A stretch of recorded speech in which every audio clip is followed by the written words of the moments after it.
All right. So, just as I had promised, less than 5 minutes we will be on, and here I am. So, announcement of Conor McGregor. Now, what's really fascinating about this particular announcement is that it was spontaneous. It was out of nowhere. Not only that, Conor McGregor made us think that he would either box Manny Pacquiao. We would even think that he would go and have a trilogy with Nate Diaz. All of these things were possible right under our noses. It was none other than Michael Chandler that was the guy behind it all, to which he had intended to fight in the first place. Now, that doesn't surprise me. I'm going to tell you why. In the history of Conor McGregor, right, the guy has always been, how do I say this? The guy that doesn't back down from any fight, for better or worse. And sometimes it was to his own detriment, where he didn't have to take on Nate Diaz, a guy who was way bigger than him, a guy who had more stamina than him, while he was the 145 champion. All in a while, Nate Diaz was a real 155er, and at best, a mediocre 170 fighter, nonetheless big enough to cause problems for a smaller McGregor, who at the time was a 145 champion. Either way, what did that show about Conor McGregor? He will fight anybody at any time. And I think people sort of forget that. They forget that because, well, now he's ultra rich. Not only is he ultra rich, he is in a different bracket to where he doesn't have to take fights, yet he really wants to take fights. But the conflicting aspect of this is that there have been so many things going on behind the scenes to which we can only guess, we can only speculate, and within those speculations, we can create great content out of it. Well, why is it McGregor signing? Oh, it's because the UFC has some contract issues in terms of what they want to pay him. They can't afford him, according to Sean O'Malley, which, by the way, was very plausible. On top of that, you had Audie El-Kheer, who, by the way, is a co-owner of Paradigm Sports, probably the head owner with Conor McGregor, but nonetheless, the manager and the business partner of Conor McGregor out in Los Angeles, out here in the West Coast. By the way, if you guys are watching this, we are literally 32 minutes away from New Year's in the West Coast, whereas the entire United States has already experienced New Year's. New York, the Midwest, Phoenix, and now we're heading into the New Year's for California time. And then after that, obviously, is Hawaii. So for the entire mainland of the United States, we're the last ones to celebrate New Year's. Everyone around the world has already celebrated New Year's, as what I've seen on the TV.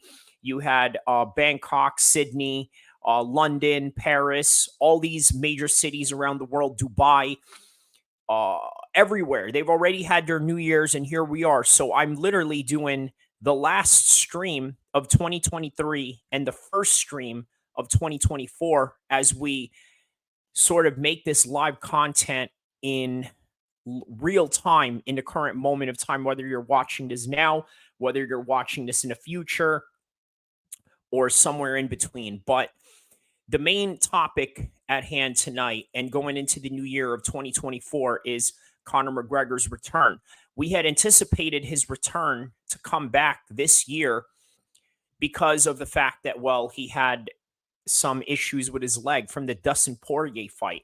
Then he had that Conor McGregor documentary on Netflix, which, by the way, rivaled other Netflix documentaries out there. Jake Paul had a Netflix documentary. Tyson Fury had a Netflix documentary, all in this same year, which, by the way, was probably one of the greatest years for combat sports.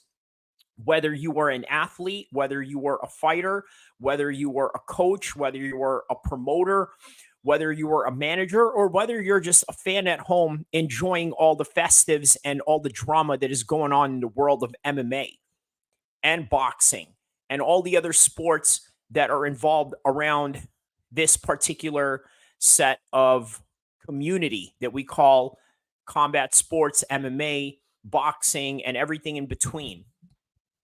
And within that great year, we were missing the biggest piece of them all, which was Conor McGregor, which tells you exactly what. Going into 2024, you can probably rival everything that you had seen in this particular year. Why?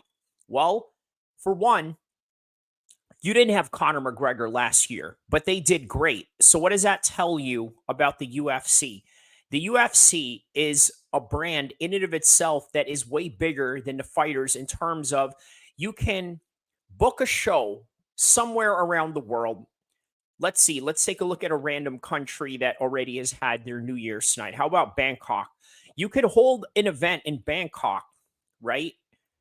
Well, okay, let's pick a city that, let's say, has a little bit more of affluency or a better GDP or a better economic prosperity. How about, let's say, Korea or Singapore, something a little more advanced in terms of wealth and affluence. Okay, so you set up a show in these countries within the next minute. You don't even have to have a main event, it will sell out. That's the type of brand you're dealing with the UFC. Can you do that in boxing? Can Eddie Hearn go into a random country anywhere in the world and say, you know what? I'm going to have a show here. Okay, well, who are you going to have them fight? Oh, well, I don't know yet. All right, let's see how the ticket sales are going to go. It's going to go slow, and it's probably not going to sell any at all. You can't just sell a Matchroom card. You can't just sell a Queensberry card. You can't just sell a Top Rank card or even a PBC card without the names of Floyd, without the names of Gervonta Davis and everything in between. You just can't do any of that. Not at all. But with the UFC, you can do that. The UFC is a type of brand where you literally don't need one particular fighter, because for a long time, the way that the UFC has sold itself is the violence and the action that comes with the sport, which, by the way, is very expendable from fighter to fighter. Well, what do I mean by that? Okay, let's say you have a highlight reel knockout kick like Joaquin Buckley did back in 2020 during the pandemic. He had that knockout against Impaya, by the way, the guy who is currently the 205 champion in the PFL, who won that $1 million. Had the most humiliating kick of his entire life, got cut from the UFC, signed with the PFL, only for him to basically become a PFL champion. And what about Joaquin Buckley? That particular knockout that he did with Impaya, where Impaya caught his kick, and then from that kick, he was holding on to his feet, and then out of nowhere, Joaquin Buckley comes with a spinning attack while his legs were being held on, which was an absolute movie kick. By the way, the likes of Donald Trump and even Kanye West went and shared that particular kick, which is how impressive that was. And then out of nowhere, no one really knows who Joaquin Buckley is anymore. Because guess what? there's a lot of guys out there that have had highlight head kicks like that or have had highlight knockouts. Holly Holmes can produce that same knockout that she did against Ronda Rousey. uh, Edson Barbosa could produce that same knockout that he did against Terry Edom. And the list goes on and on. Francis Ngannou, he's had a list of knockouts. Guess where he's at? Yes, he's not in the UFC. He may have had the biggest payday of his career from the Tyson Fury fight, and maybe even a bigger payday from his PFL contract, in which he goes back to MMA. But nonetheless, within the UFC, it is a big brand that has these letters that I think is really important to understand what these letters mean. And I'm going to take you back to the early 90s. Let's go back to memory lane a little bit. Okay. You know, that little sound that they make when you're watching a movie and they go into the flashbacks, right? They go, okay. So now we're going back in time in the 90s. So right now, as I'm watching the news of the coverage of the New Year's, right, I remember watching ABC back in the days. They made a special about the UFC. Okay, they sort of labeled it human cockfighting.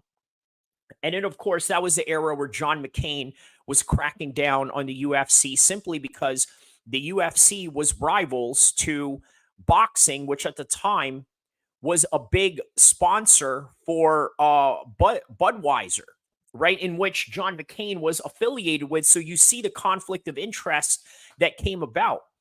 So as I'm sitting there watching this news clip, or not even news clip, it was actually from ABC's 2020. They were highlighting the UFC, saying how it was banned from different states and whatnot, right?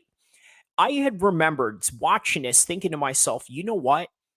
This right here is a great promotion for this particular brand. And I'm thinking this as far back as, how old was I in 1997? Maybe 12 years old. As I'm 12 years old watching this, with 3 years into the UFC from 1993, and then obviously it was 1997, 96 when I saw this clip, I said to myself, this sport or this particular brand of the UFC has something going on. It's synonymous with violence. It has synonymous feelings and sentiments with the idea of something dangerous, something that is underground, something that is somewhat of a taboo. Well, now fast forward to 2023 and 2024, 30 years later, within the UFC, it's become a mainstream global brand thanks to none other than the notorious Conor McGregor. Because historically, let's face it, whenever there was a big Irish fighter, whether it was in boxing or any other sport, in particular boxing, because that's all that they had in the 90s, a lot of people would follow suit, whether it was Kevin McBride, whether it was Mickey Ward, or whether it was any other historical figure in the boxing's history. How about Collins, the guy who fought Chris Eubank? They all had a big following. So, in other words, they are a big fighting country.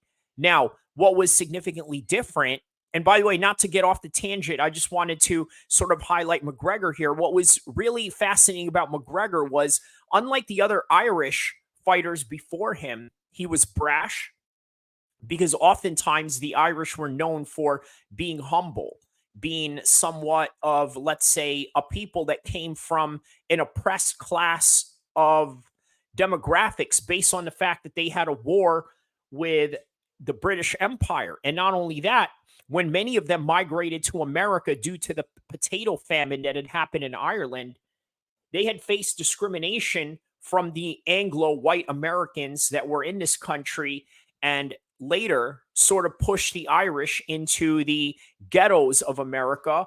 And not only that, into a life of crime and destitution as a result of it. But nonetheless, what we have going on with the UFC, and again, not to get off the tangent, I just wanted to sort of highlight the importance of Conor McGregor and what he meant to the Irish community. But the UFC, everything that was synonymous with violence, anything that was synonymous with underground fighting, everything that was involved in these particular matters at hand, it was lucrative sometime down the road. Now, you probably weren't able to see that back in 1997 before Dana White and the Fertittas had came in and bought the company. But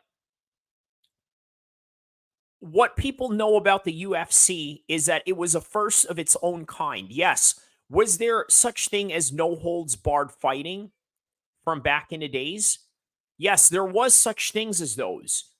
But it wasn't popular in the American market because, once again, the American market, as it always has been and has it always been now, they've had all types of staple sports, whether it was football, baseball, soccer, MMA.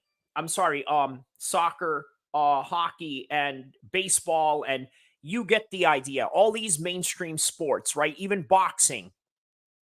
So all of these things were a mainstream, right? And there's too many sports for Americans to really keep up with, let alone try to understand a new sport that they really had no idea in terms of ground fighting, in terms of, well, why are these guys rolling around or this and that?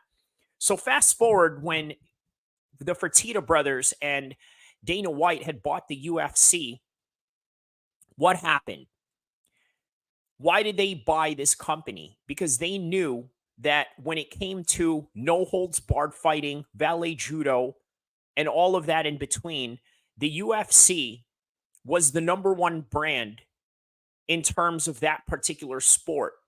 So they literally created the sport in and of itself. Yes, we knew it as no holds barred fighting, valet judo in Portuguese, freestyle martial arts fighting in Japan. It had all different types of names, but the UFC was a simplified version of what everything encompasses in this particular sport. So it was lucrative. Not only was it lucrative, but it was also great for anybody that was going to own it. Why? Because guess what?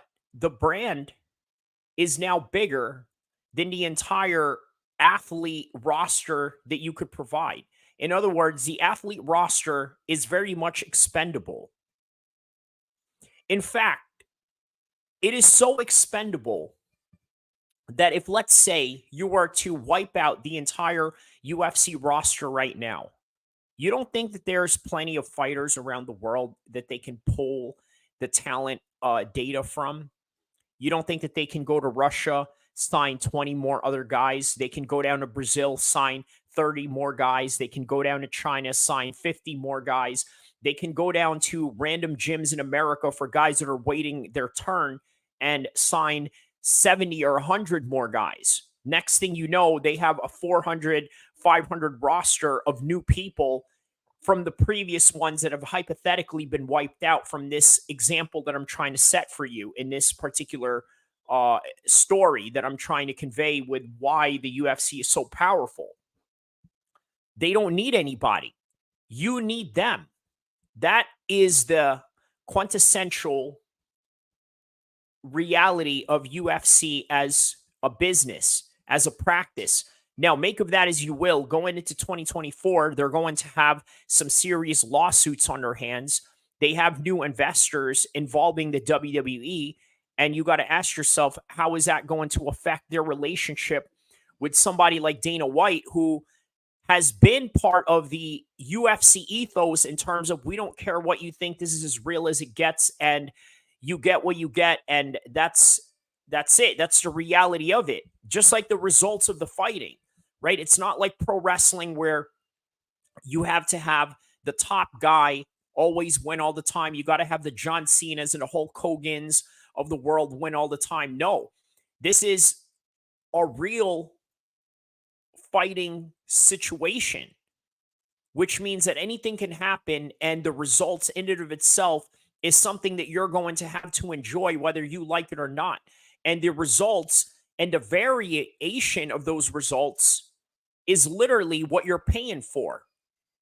not the outcome of entertainment, not the outcome of a barn burner fight, not the outcome of having a rocky storyline that rarely happens with the likes of Leon Edwards and among other um, underdog stories that go on in combat sports. No, that's not what this is. So what we have going on with the UFC now and why they've had a hard time signing Conor McGregor to fight back again is because for the first time in the 30 years of their entire company's history, Conor McGregor has managed to become a much bigger entity than the entire league, the entire sport, the entire promotion, and not only that, the entire culture of MMA as a whole. And I got to tell you, for the negative side of things, Conor McGregor has affected the MMA world in that particular matter. What do I mean by negative? Well, for one, you look at everybody now, they trash talk, they talk about people's dead parents, they have no limits to what they'll say. It's almost like synonymous with Conor McGregor. Oh, the next time somebody wears a suit, what do you say? You're trying to be like Conor. The next time somebody decides to be brash or talk garbage, talk smack, you say, yeah, you're trying to be like Conor McGregor, like as if nobody in the history of combat sports prior to Conor McGregor has ever talked trash, ever. Well, there's something to that. And the reality is why people think that is because prior to Conor McGregor, in the era of George St. Pierre, in the era of Anderson Silva, and in the era of GSP and Jose Aldo, before Jose Aldo got slept by McGregor in 13 seconds, the entire sport in of itself was all about respect. Everybody has to be respectful to everyone. And it got to the point where this machine that the UFC was trying to build at the time, they wanted to build it out of respect, out of, hey, we're a real sport. We are martial arts. We sort of carry the philosophy of the Eastern ways of respect and honor and dignity. The things that you would learn from a karate gym, the things that you would learn from a wrestling room, right? All this was encompassed in the ethos of the UFC because they were trying to get into the mainstream. Now they got into the mainstream. They said, the heck with it. We're not going to comply to any of these things. We're not going to comply to any social justice order. We're not going to comply to any woke philosophy or anything like that. We're going to do what we want to do, and we're going to allow the fighters to say what they want to say.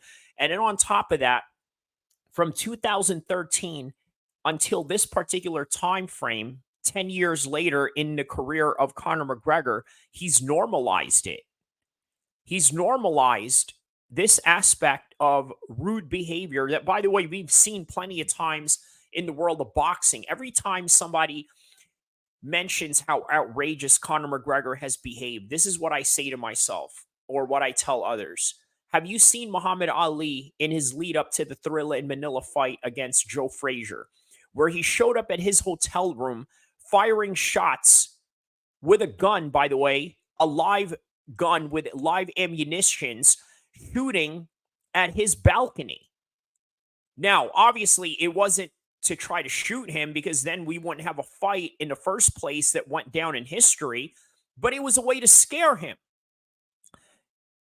So then, fast forward to 2018, Conor McGregor throws a dolly in a bus. Oh my goodness, this is the most outrageous thing ever. And even myself, I've compared it to a terrorist attack.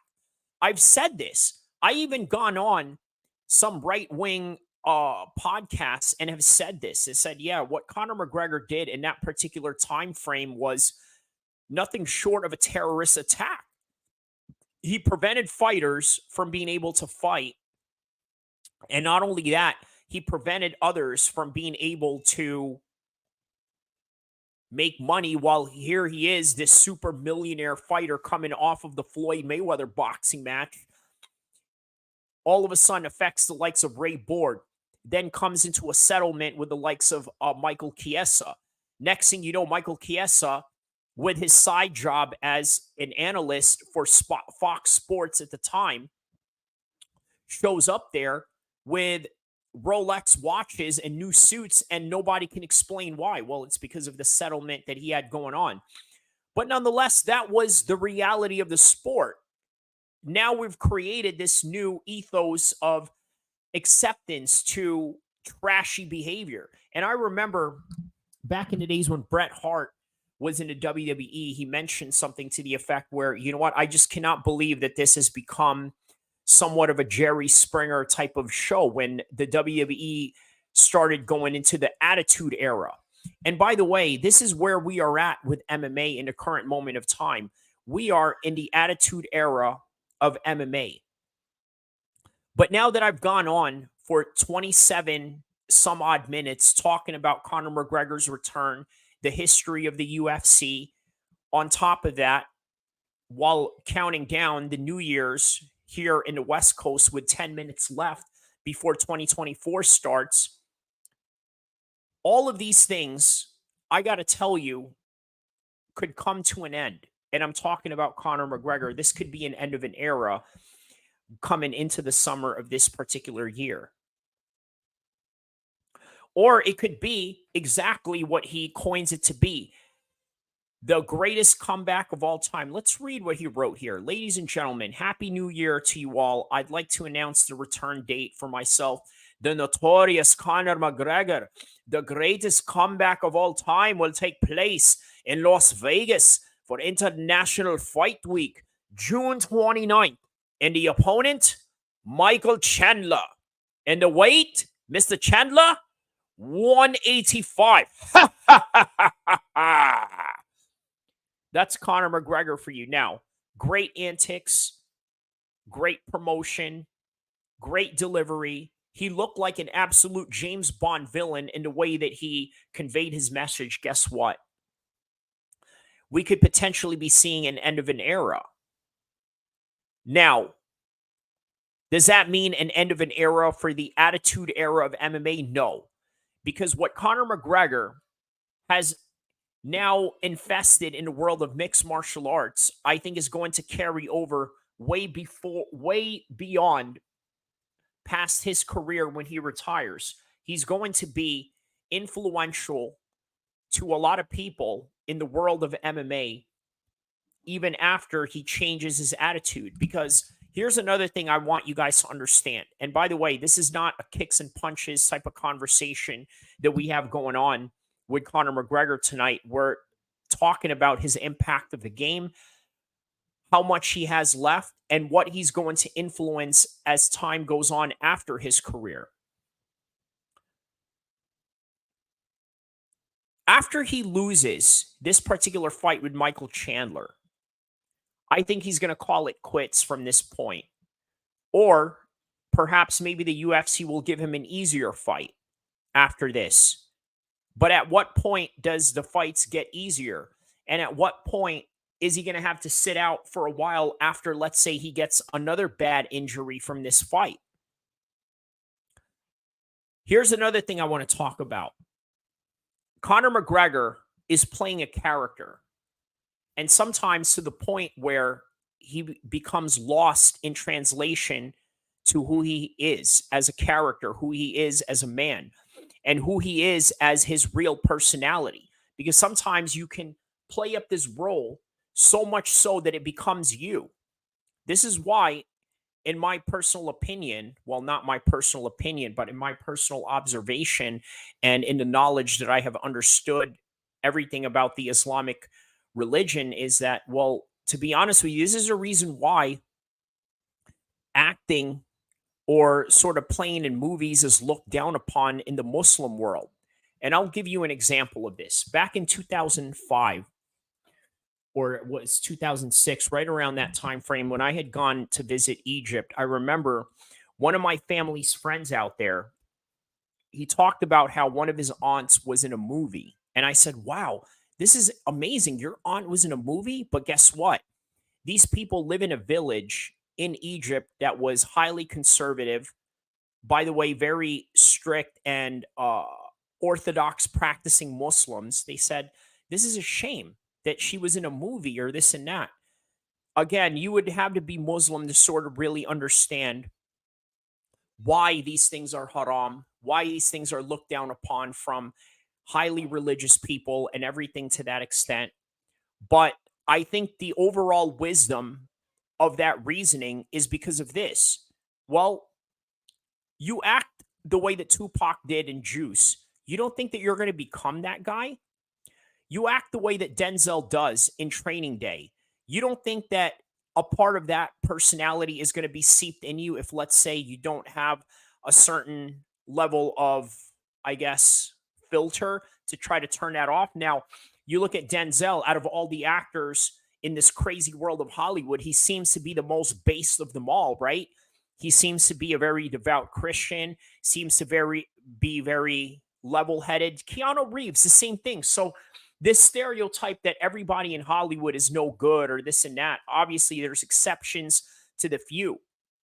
But these guys sort of do something to not become the bad guys that they have become in the movies. But again, Keanu Reeves doesn't really play a lot of super villains in the movies, does he? And neither is John Cena. That's why John Cena comes across as this really phony type of character that's just overtly nice to an impossible point, overtly positive to sometimes non-reality, right? But if you're playing a villain, at some point you're going to have to learn to turn that off or you're going to become one. Now, I predict if, let's say, Conor McGregor retires this year, I think he's going to start revealing back the curtains of who he is as a competitor and who he was as a character. In other words, he's going to tell the world, hey, look, I was just playing the whole time. Colby Covington does it in between fights. He does it in between rounds. Even Conor McGregor has done it in between rounds when he said to Khabib, hey, it's just business. But either way, I think that we're going to see a much more reasonable Conor McGregor after his retirement. However, after he fights, when he's done fighting, there's going to be a whole generation of guys that are not done with their careers yet. And they're going to see everything that Conor McGregor has done, everything that he's accomplished, everything that has been in his possession based on what he's earned. And they're going to try to emulate and copy that. For the same reason why a lot of young rappers nowadays copy the blueprint of 50 Cent. Now, what did 50 Cent do back in the early 2000s? He came out with the song called How to Rob. And when he came out with that song, guess what happened? He dissed everybody in the industry and everybody came after him. And then when everybody came after him, guess what? It garnered a certain attention that you couldn't deny. And because of that, well, he became famous. Everybody wanted to ride with him. And now that 50 Cent no longer has real legitimate beef with anybody in the industry, Fat Joe used to be a guy that he had beef with. He no longer has beef with him. Jadakiss, he had beef with them, no longer beefing. Cameron and Dipset used to beef with them, no longer beefing. Now, you have an industry full of young guys that are following exactly what he's doing. Because guess what? It works. Conflict, controversy, and outrageous behavior works in a lot of industries, especially in industries that deal with, let's say, content creation or rap or in the fight game and all of these things that encompass that particular way of life and entertainment. So either way, understand that when he's past his career, it's still going to go on. The trash talking, the aspects of ill behavior, cringe behavior, it's not going to stop. He may stop, but he's not, because now he showed the world exactly what it takes to become exactly the way that he's become, a millionaire, somebody who's made it, somebody who has, well, obtained every type of fame that you could potentially obtain in this game. I'm going to play you guys a video as we're counting down the last minute of 2024. I'm going to play you a video that I made 3 months ago titled Conor McGregor and Rob O'Neill, How Fame Will Ruin Your Life. Enjoy. So after doing a 9/11 episode, you got to ask yourself, how am I going to follow up something like that? Especially with a video following that, with the Sean Strickland video that got about like 1,000 views in one day, and probably even more counting as the days go on and the hours go on. But nonetheless, I wanted to talk to you guys about something that I think is a great follow-up to a 9/11 video, which is none other than Ed O'Neill, the Navy SEAL that was involved with the bin Laden raid back in 2011, when Osama bin Laden was supposedly shot and killed by SEAL Team 6. So why is this significant? Because I thought that in the recent news, Ed O'Neill was caught uh, being belligerent, drunk in public, and beating up a security guard. And even worse, according to some news reports, and make of that as you will, he dropped the N bomb on the security guard. But also take notice that the security guard was a white guy. So who do you want to believe in that instance? And however you want to interpret that story is up to you. However, I think that it's important to try to compare the life of Ed O'Neill to his, I guess, fellow Irish counterpart, Conor McGregor, right? Because obviously O'Neill is an Irish name. I thought it's really interesting to bring this up because there's a few dynamics I can bring up from this. For one, you got to understand when you're a tier one operator or somebody that is in the community of, let's say, special forces or maybe even espionage, intel communities or something like that, this is a type of life that is a warrior's life, but nonetheless, it is a life where you got to lead in secrecy. You can't be out there. You can't be famous. You can't be braggadocious. You can't be loud. You can't be noticed. None of that. But that is the quintessential opposite of what Conor McGregor is. But the reason why I thought it was a great comparison to look at these two is that ever since Ed O'Neill came out in public saying that he shot Osama bin Laden, and by the way, an interesting thing to bring up about that, there's a lot of people, and look this up because I'm actually inspired doing this video by watching a podcast by a couple of these tier one operators talking about how Ed O'Neill was not really the guy that shot Osama bin Laden. That the guy who shot Osama bin Laden was none other than, let's say, a SEAL Team 6 member that still lives in secrecy, that still doesn't have an identifiable name. But why did Ed O'Neill get the credit? Well, make of that as you will. Maybe there's reasons as to why. Maybe they thought, okay, you know what? Maybe we can use this guy as the front face cover, the spokesman of some sort, and maybe somebody that can inspire the next generation of upcoming tier one operators and Navy SEALs. Okay, so that can be a great possibility. That can be an absolutely great possibility. But what about the guy that actually went out and did the shooting? Well, maybe he didn't want to leave the Navy yet, and maybe he wanted to continue service for a longer time than, let's say, Ed O'Neill, who may have gotten out a lot sooner than, let's say, the real point man of the situation of this raid. But nonetheless, that is the controversy that is going on with Ed O'Neill right now. It's almost like he is stealing the valor of his teammates that were part of the raid. Now, ever since he went out on tour, he started doing all these speaking, uh, like uh, um, occasions or whatever, where he gets invited to, let's say, talk at a radio station or a podcast. I even saw him do a podcast with Joe Buttons. Obviously, he does podcasts with other tier one operators. But ever since then, he started gaining millions. He got a book deal. He started advising for TV shows that dealt with Navy SEALs and special forces and things of that nature to kind of make it look real.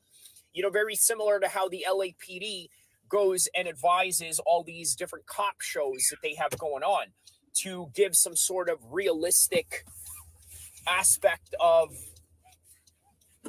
reality rather than trying to make some kind of B-rated movie that just really doesn't look like it makes sense, right? So that's one of the advantages of having these type of guys there.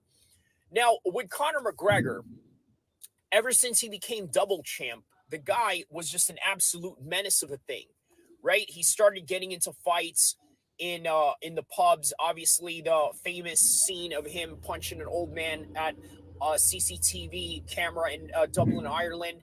Him smashing a cell phone of a fan in Miami, who, by the way, was a British national that was in Miami and saw McGregor and thought, hey, maybe I could go get a picture with this guy, but agitated McGregor. There was that Italian DJ, I forgot his name, Facchinetti. I knew that it was such a funny name that he had going on, but yeah, Facchinetti. He goes and punch DJ Facchinetti for whatever reason he has. But of course, I can play advocate on that and say something to the effect that maybe perhaps Conor felt provoked. Maybe he felt like, okay, maybe this guy's just being a little bit too aggressive, maybe just stepping out of line. The way that a lot of people really depicted that situation was as if McGregor was an absolute sociopath that would just go off on you for no reason. Now, there's other incidents where he threw a woman off a yacht and then, just basically she went to the Dublin police and then went to the Spanish police, and nothing came of it because, again, it's very dark and muddy in terms of what it is that you're looking for here when it comes to wrongdoing, or, was there any evidence that these things were done to any capacity, right? So make of that as you will. The point is, one of the things you got to take into consideration with Conor McGregor and Ed O'Neill is ever since they had fame, I think is when their eventual downfall and the diminishing of their old selves started happening. In other words, here you are, you're in this profession where you have to live a life of secrecy. At the same time, you also have to, I guess, I don't know if it's really important recruiting. I mean, not really, because there's always going to be people out there that are going to want to join tier one special operations groups, right? So I don't think propaganda of recruitment is needed in any capacity. And take into consideration, one of the things that you can really credit America on is the fact that they know how to recruit people without forcing them. And of course, they had to get creative in these ideas when you were dealing with, let's say, a disgruntled population that did not want to have anything to do with the Vietnam War when they had a draft going on. So kudos to them. They know how to get people to be motivated to be part of these tier one operational groups. The problem that they really have overall is trying to get people to join, let's say, conventional groups, which is really the most needed that they have to fulfill in terms of recruitment, because of the fact that there's just more people that are in those numbers. But at the same time, even with the minimum physical fitness requirements, there's just way too many people out there that are just not, how do I say this? I mean, physically fit to do so. We have a very obese population in America right now. And because of that, you're going to deal with a very difficult recruiting method in terms of qualifications. And then on top of that, you got to lower standards. So That's neither here or there. The point of the matter is, I just think that it's very fascinating the type of trajectory that Ed O'Neill's life had gone to after he had left the Navy and became, as famous as he is in terms of, let's say, being this well known celebrity worldwide. And what's interesting about this is that MMA fighters and tier one operators are not supposed to be famous. At least historically speaking, when I say MMA fighters are really not supposed to be famous, I'm literally saying historically speaking. Because before Conor McGregor, MMA fighters could just live a normal life, right? They didn't have to be on YouTube. They didn't have to have social media.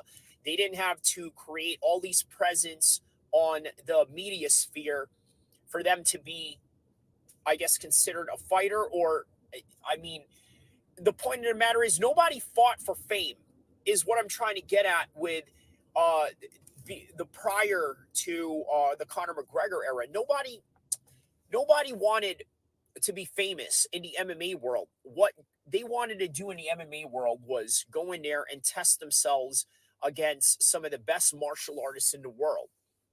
And because of the fact that there was no money in it, there was no huge interest from thousands and millions of people around the world.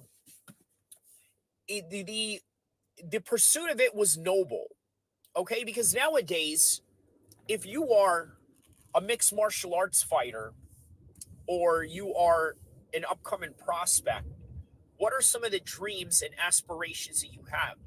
Well, is it to make more money? Yes. Prior to 2005, 2006, or something to that effect, where television deals really started to take off for mixed martial arts companies, that was not the mindset of many people. Their mindset was not, you know what, we're going to go out and we're going to make money. It wasn't what they wanted to do because it just wasn't available.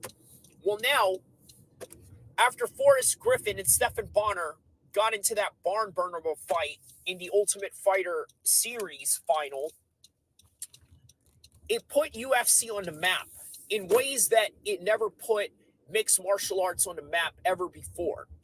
And what that meant was now you're going to have more sponsorships. You're going to have Tap Out on a global scale. If you guys remember Tap Out, which was a big mixed martial arts company before all these brands started taking over as a singular force in, let's say, in commercials, right, where you have Reebok, you had Venom, and then you only had Reebok and Venom, and that was it. They didn't allow anything else on the canvas. But back in those days, Tap Out was a very big brand, but it wasn't the only brand.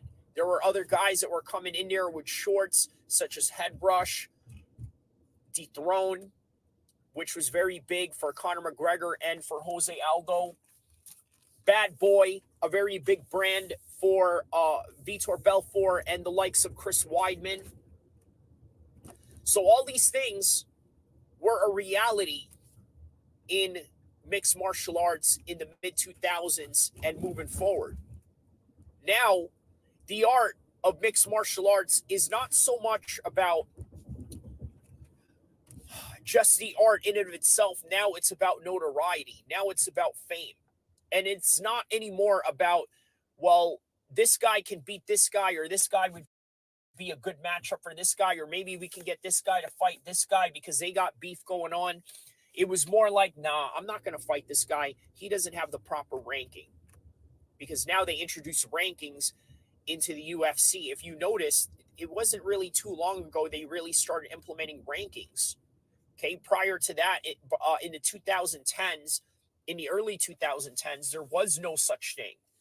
So there was no value that you're giving to these people. Well, how does this relate to Ed O'Neill? Well, guess what? Being a tier one operator, you didn't get into it just so that you can be famous or anything like that. You got into it for the simple fact that you wanted the world to be safe. You wanted to have the satisfaction of knowing that you were the guy that was behind all these things.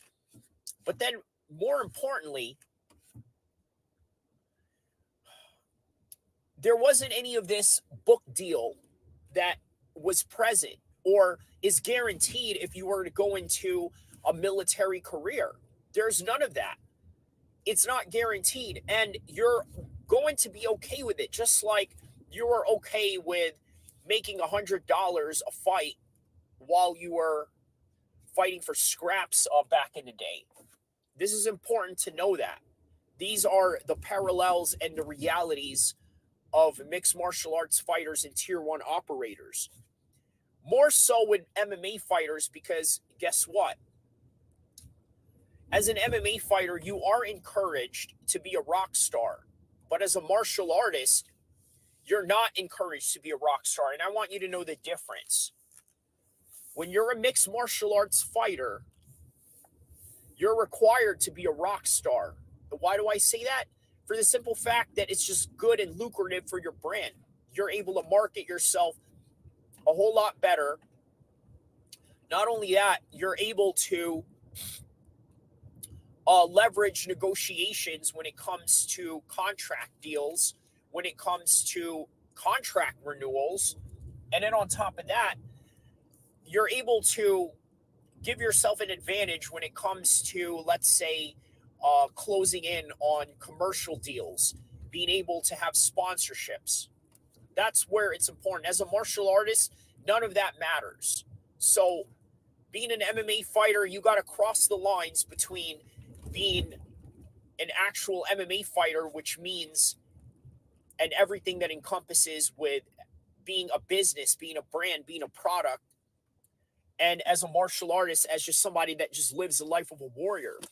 Well, when you're a Navy SEAL or you're a tier one operator anywhere in the world, you got to understand that all you need to do is just one thing. You just need to learn to be a martial artist. Yes, when you're a tier one operator, in some way you are a martial artist, not a hand-to-hand martial artist, because I can tell you it doesn't translate the same, right? Like if you're a tier one operator and you're great at what you do, it doesn't necessarily mean that it's going to translate over to the cage or to the boxing ring or to Muay Thai competitions or anything like that. It doesn't translate by any stretch of the imagination. So that's another thing I wanted to talk about, right? Was in the United States, it's a lot easier for, let's say, tier one operator guys to go out and train with civilians, whereas you go in Russia, I noticed that the way that these guys train in Russia, right, when it comes to hand-to-hand combat, it's almost like you have to be in the military or had experience in the military for you to be able to get these techniques that they teach you in Sambo. Khabib's dad had to be former military in order for him to have all these skills that he taught Khabib. Whereas in the United States, I think that the private sectors of the martial arts business and the military are inherently separated, not within the circumference of each other's chain of command. However, at the same time, they have a very good relationship, right? Because even though the military doesn't provide good training when it comes to hand-to-hand combat, the one thing you can guarantee is that if you're living in America, you're going to find plenty of gyms that are going to teach you real good techniques, such as the Gracies, such as Greg Jackson Wink, and to just name, a whole bunch of different names just for the sake of naming names. But either way, one of the things that a lot of people have to understand is that you can't be you can't be famous when you fight. You can't. It was great for Conor McGregor. It was great for the fact that he was able to make a lucrative endeavor out of it. But the problem is that the more famous you are, the more problems you get. The more money you have, the more problems that it brings. So you're probably wondering, like, how do these two guys relate with each other in any kind of way other than the fact that these two guys have an Irish heritage? Well, I think that it was just important to bring up because here's another thing, right? I've heard from a lot of people about this particular story with Ed O'Neill, and I thought that it was crazy that he's in these web of lies that a lot of these tier one operators are saying that he's under. And yet, this guy is supposed to be the most famous guy in the world in a job where you're really not required to be famous at all.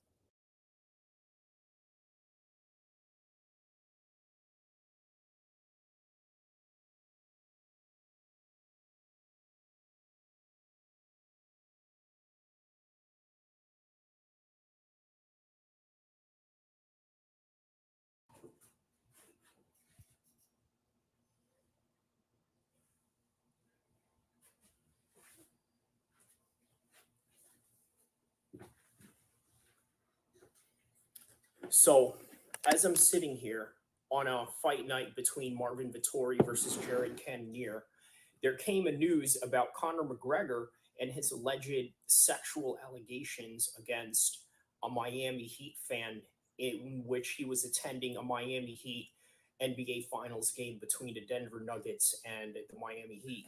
So there's a lot of different reports that are going on with this particular news, right? For example, there's a lot of right wing bros that have this attitude to where, okay, you know what? All women lie and that it is a red pill attitude to take because for whatever reason, maybe this woman is ratchet. Maybe this woman is not in a right particular class. Maybe she's not the right particular race. Nonetheless, you're looking at this and you're saying to yourself, man, would Conor McGregor actually do this? All laws and evidences aside, would he have the capability of doing this? And uh, unfortunately, the answer seems to be yes. And the reason why I say that is because he's already had a history of dealing with, let's say, an alleged victim in Ibiza, Spain. Well, what happened in that particular day? Well, McGregor was in Spain. He was out on a yacht and he sees an older Irish lady that was somebody that was his classmate, that close in circumference of knowing who this person is.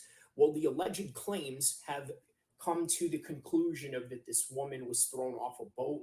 She didn't tell the police in Spain. In fact, she had to get picked up by the Coast Guard of the Spanish defense forces or whatever it is that she had to confine to an authority after getting thrown off the yacht and then not really claiming it until she was able to go to Ireland and tell that to the current law enforcement over there, which is the Garda. Now, why is that significant? Because we also have to take into consideration, right? There is an aspect to where, you know what, maybe this woman is completely lying. But at the same time, we also have to take a look at the consideration that perhaps maybe there's some plausibility to these actions because for one reason or another, it just keeps popping up over and over again. All these things that he's doing. Now, when all these things are popping up all at once, you got to think to yourself, maybe it's not just so much about the fact that he's strung along into these different events that he's associated with in news headlines, but perhaps maybe he is in this aspect of trying to, I guess, fight allegations because you got to think with the Andrew Tate situation you had going on. What do you say about a situation like that? Obviously, there's some flimsy evidences that they're throwing against these guys in which there really isn't any victims per se that are coming out. And then if they are, there's a lot of situations that are kind of iffy. So man, a lot of these things people just pretend that they really know, right? And they just want to jump into the conclusion like, well, he's guilty right away. But at the same time, I also want to take a look at the aspect to where what if he is also telling the truth?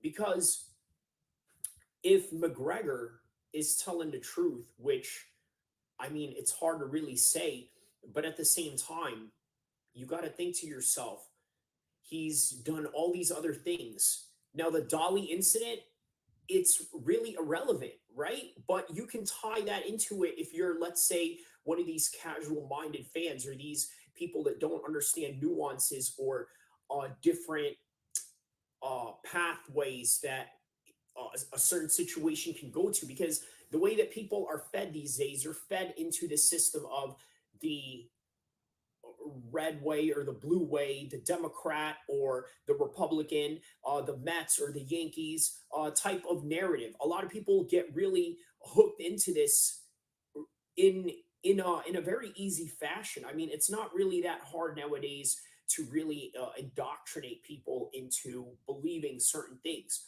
But then it becomes a problem when you try to understand, let's say, real political issues, or in this particular matter, real cases that deal with real people's lives, because we also have to take into consideration what if McGregor had actually went and tried to violate this person.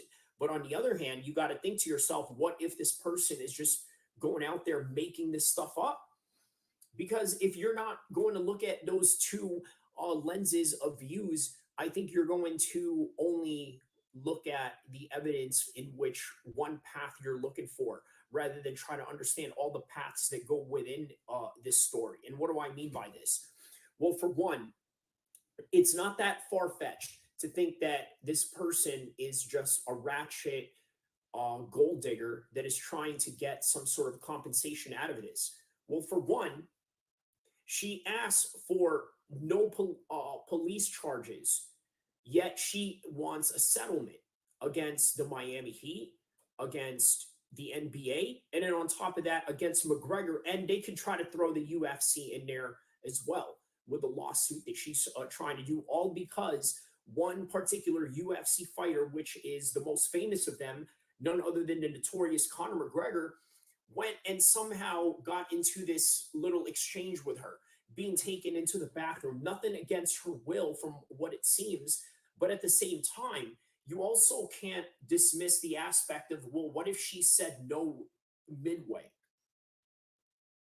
Imagine that. That is one aspect of this one entire story a lot of people are not looking at. What if she said no between midway? Now, you can debate which way you want to take that, or which way you want to lean with whatever punishment or reprisals or um uh whatever it is that you owe to the state or the law, or whatever it is that you violated in this particular matter. It's like, whatever you want to call it,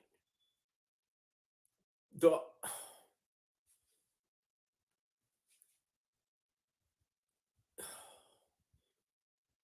you can't take one side over the other sometimes, because the best way to really understand this is that some people are scumbags and they're going to run across other scumbags. And because of that, they're going to do scumbag things to each other, like gold dig.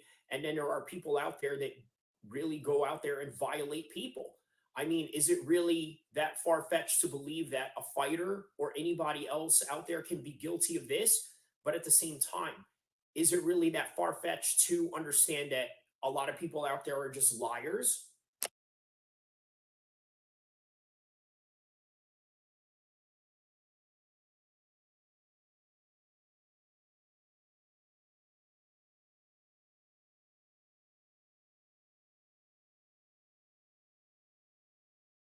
To geopolitics, because really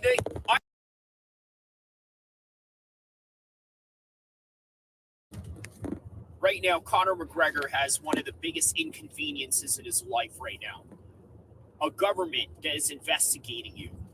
That alone is going to distract you from a lot of the focuses that you need to hone in on. For example, there's the Michael Chandler fight.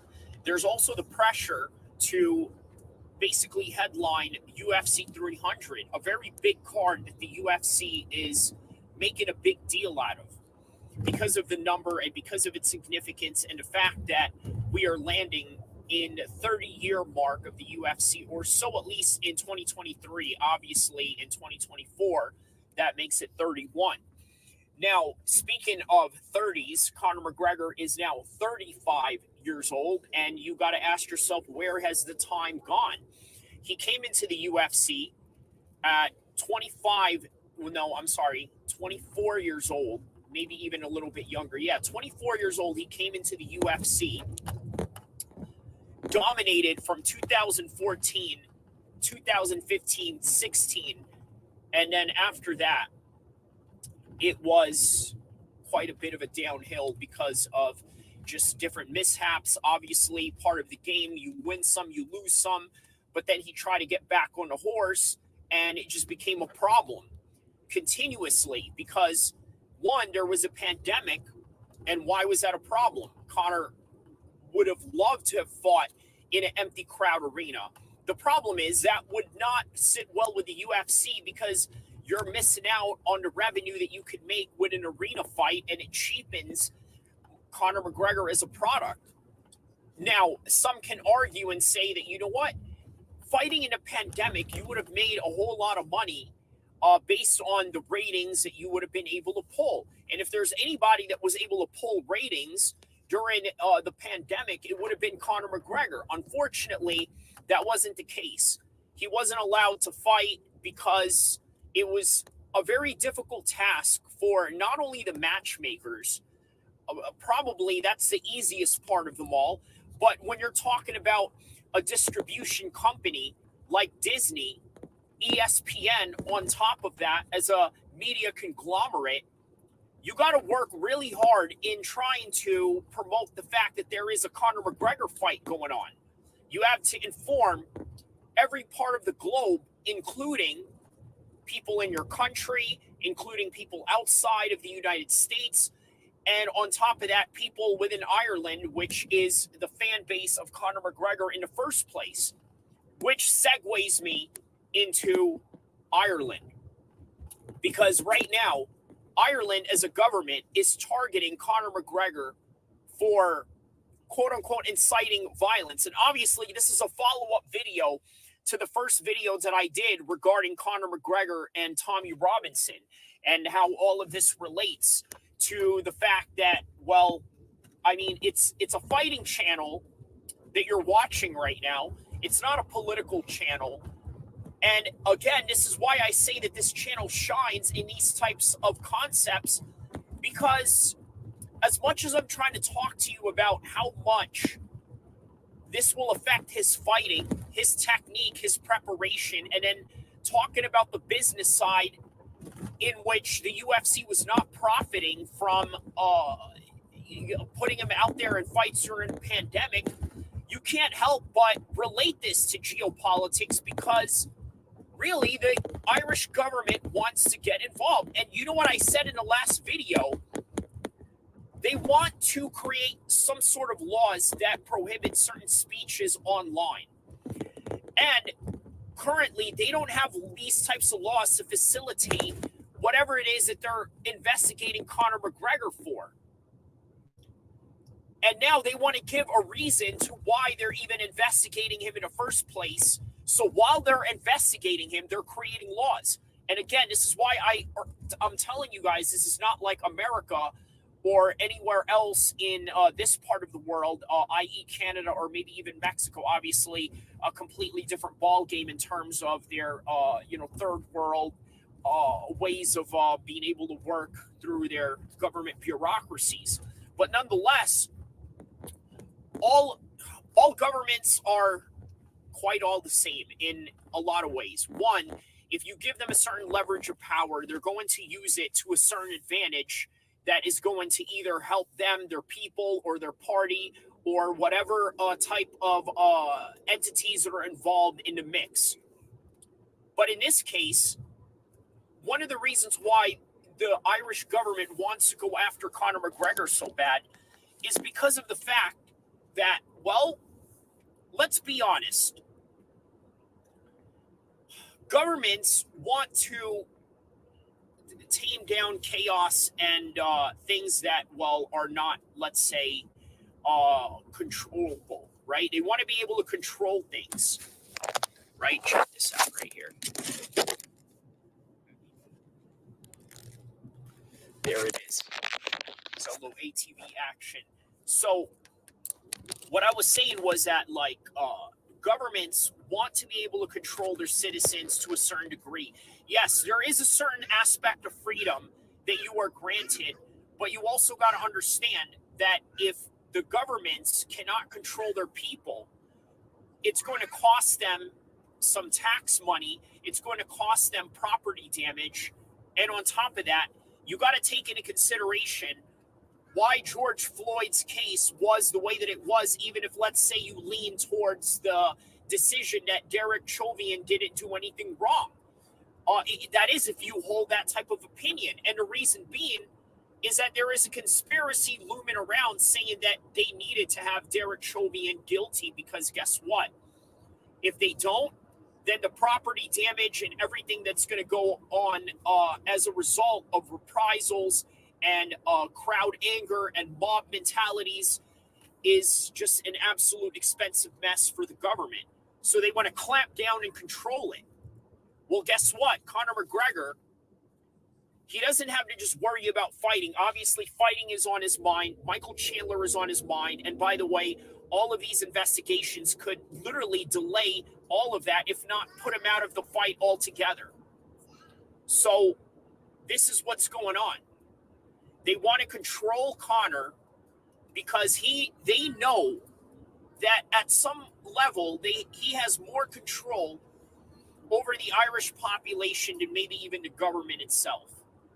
And again, maybe that's an overstatement. Maybe I just live in an MMA bubble and may not understand the higher scope of global politics that involves, let's say, bureaucracies or even the sociology of understanding people's interests in terms of politics versus Conor McGregor, right? Maybe the politicians are a lot more powerful and a lot more popular than Conor in Ireland, but maybe they're not. And maybe Conor is really as powerful as what we may know him to be, and that could be a serious, serious problem for the Irish government. Either way, don't forget to like and subscribe. Constantly dropping these contents one after another.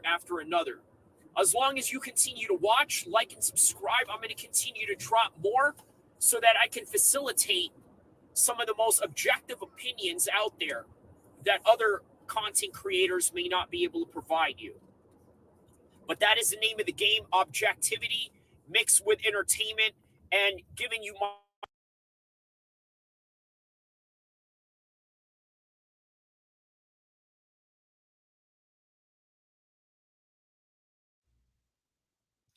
So, in order to understand these two stories that we're about to talk about, you got to understand the language of low hanging fruit.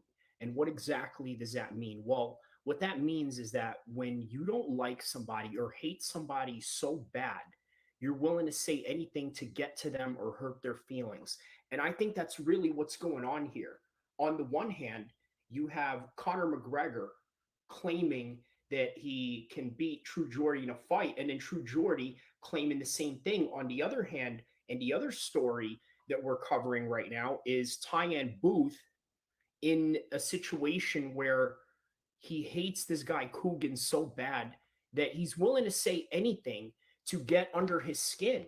But not only get under his skin, also use some sort of content that is funny, something that is witty, something that a lot of people can find as a shock value, very similar to the likes of, let's say, Howard Stern or people that rap like Eminem, and all these things that come to the fold of two people having a verbal argument, having a verbal beef, or having some kind of toss up online. So the one thing that has to be understood here, first and foremost, is the language of the low hanging fruit. And what exactly does that mean? Well, speaking of Eminem, you guys seen 8 Mile. What happened when the leaders of the free world, which was the rival rap group that Eminem was in the opposition of, what did they say about Eminem? He said that he was trailer trash. He said that he was white. He said that his mom was this, his mom was that. He dresses like a bum. That's what I mean by low hanging fruit. They're looking at him and they're saying the most obvious thing that they can, which, by the way, is one of the things that you have to worry about when you're putting your family out there. Now, one of the most surprising things I've noticed about Tyann Booth in the recent times was that he was out there talking about his daughter, or somehow sharing his daughter to the world in ways that he's never done before. And as somebody who was a longtime listener of his, I never even knew that he had a daughter up until he went and revealed it to the world. At the same time, he kind of understood from the beginning why he didn't want to put his daughter out there. Well, you look at Kugan Cassius, the CEO of the IFL Network, which is a big boxing channel in England. What does this guy do? He goes and posts things about his family, about his daughter, only for Tyann Booth to use it as a low hanging fruit to attack him.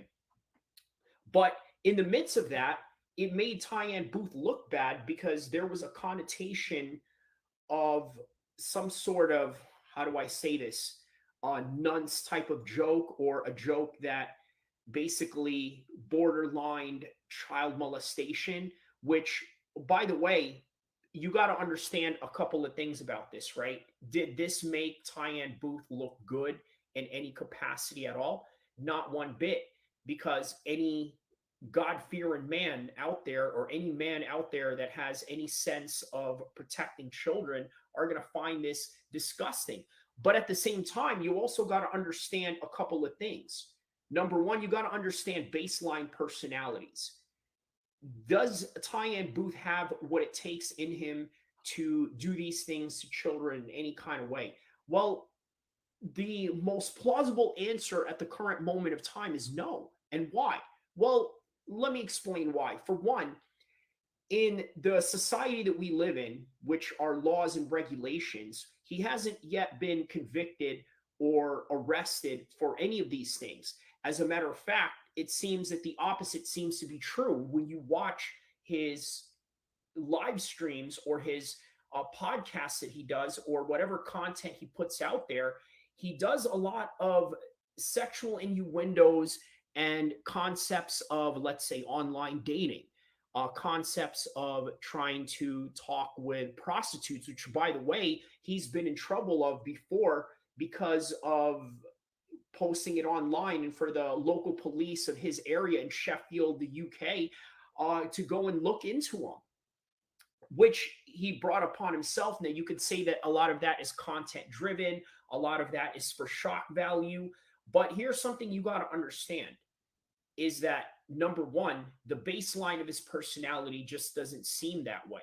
Number two, did what he say was very tasteless and very offensive to, let's say, people that have daughters like even himself? Of course.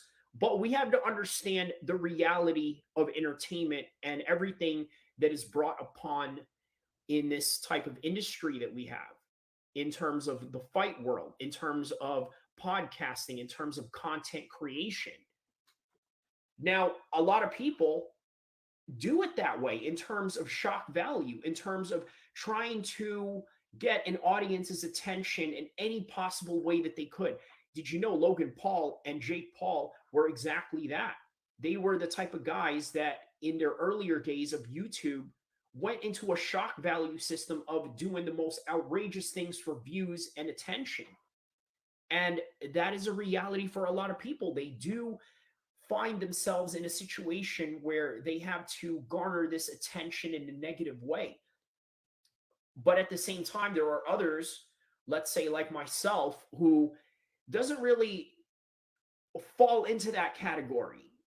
And the reason why I say that is because I just don't think and believe that making a content that is outrageous or something that is not a representative of yourself is conducive to a long-term happiness and ethos as a Muslim man. However, you got to take into consideration that other people out there have an appetite for this type of entertainment. And the way that society is going right now, you have to understand that this is the type of entertainment that people want. So people are going to try to push and try to shock people in limits that they've never been shocked before. Now, you got to understand this is how Logan Paul got canceled back in 2017 when he went and made that suicide video in Japan. Why did he do that? Well, for the same exact reason why Tyann Booth made the joke that he did. Do I like the joke that he made? Absolutely not. I absolutely hate it because as a God-fearing man and somebody that cares about the well-being of children, of course, I should be offended by it. The problem with that is that I understand different nuances in terms of understanding people's baseline and start in terms of understanding people's true history. And what do I mean by true history? Well, I'm talking about, has Tyann Booth ever been arrested for committing nonce acts or committing acts against minors in any kind of way? And the answer on record is no. However, you have to also understand that his jokes were tasteless as they are. And why is that? Well, because guess what? We live in a society where views are predicated on the shock value of what you can bring to your content. And anything less than that, well, people are just not going to be interested. However, there is a segment of people out there that are interested in the truth, that are interested in objective conversations, people that want the news right down the middle. Yes, there are people out there in society that want that, but you also have to understand they are the minority. For the majority of people out there that are looking for content, they want quick, witty, and shocking content to try to liven up their day, to try to somehow provoke a certain serotonin in their brains or a certain feel good mechanisms inside them, or somehow just this aspect of wanting to see other people fail or seeing other people succeed or seeing other people do great or seeing other people do really bad. This is what people want in society, is the extreme side of life. Because if you ever noticed, is it not true that a lot of homeless documentaries are pretty big out there in the same kind of fashion that you would find a lot of documentaries that deal with the rich and famous as somewhat the same as compelling in that contrasting view of things? But the reality is that you got to understand, in order to understand this whole story between Tyann Booth versus Kugan Cassius and True Geordie versus Conor McGregor, is that everything is all about bravado and all about lying to people in terms of trying to create shock value and things. And then also there's the aspect of the machismo culture where you can't back down and I'm not going to let you talk bad about me. Because here's one thing that you got to understand about Tyann Booth.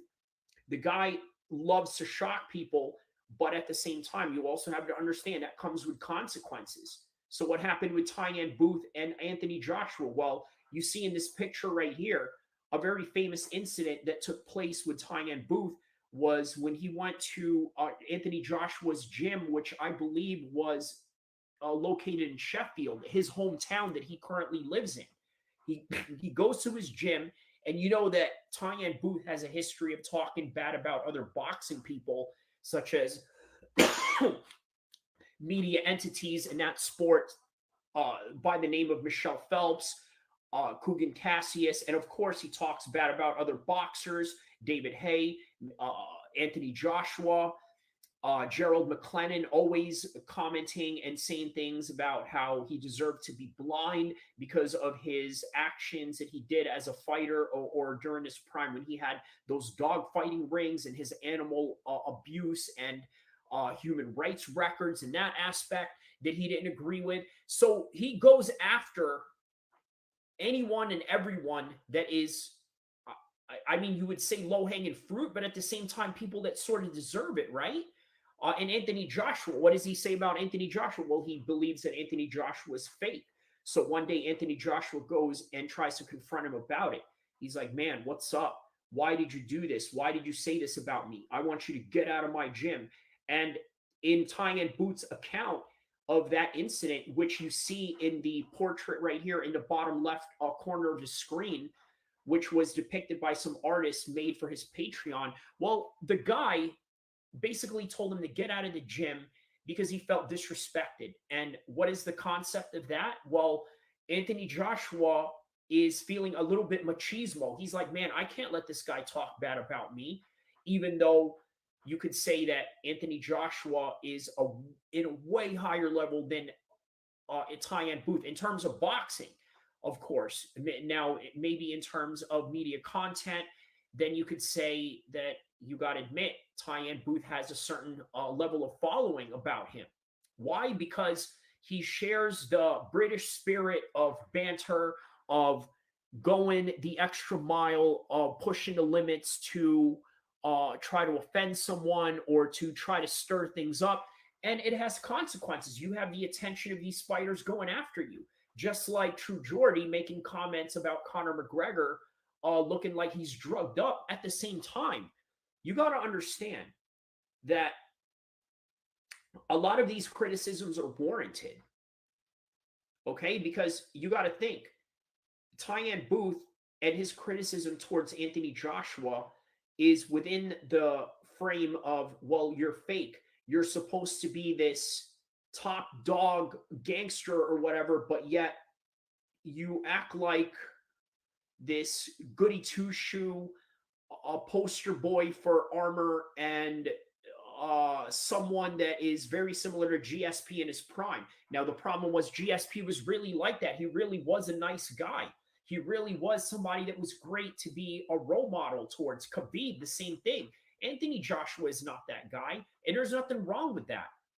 He came from the streets. He has a certain attitude about him.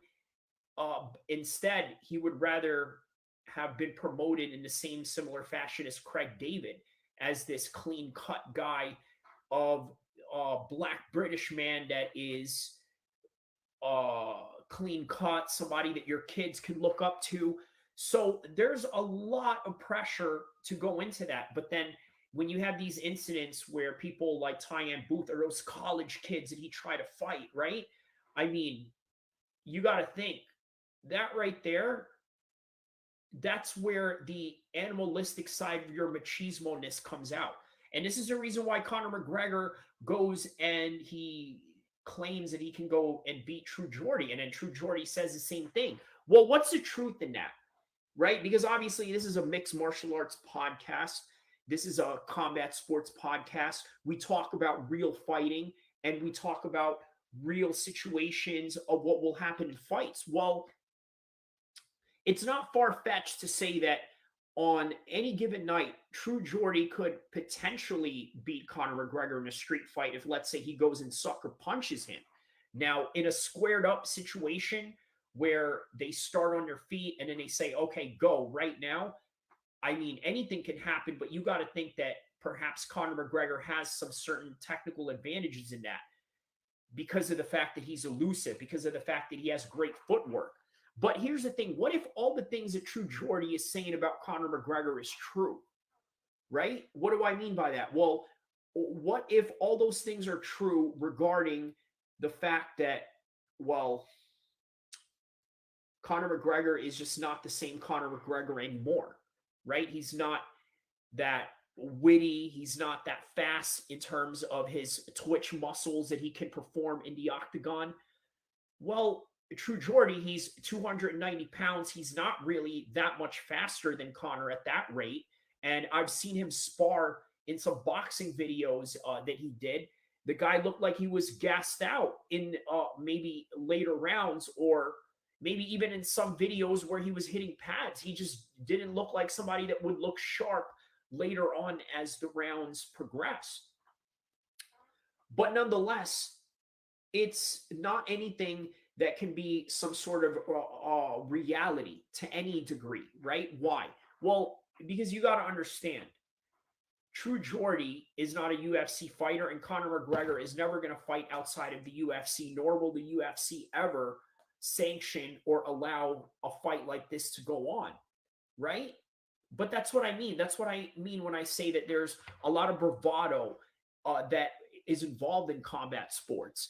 And if there isn't any bravado, guess what? There's going to be a high population of people out there that are not going to watch.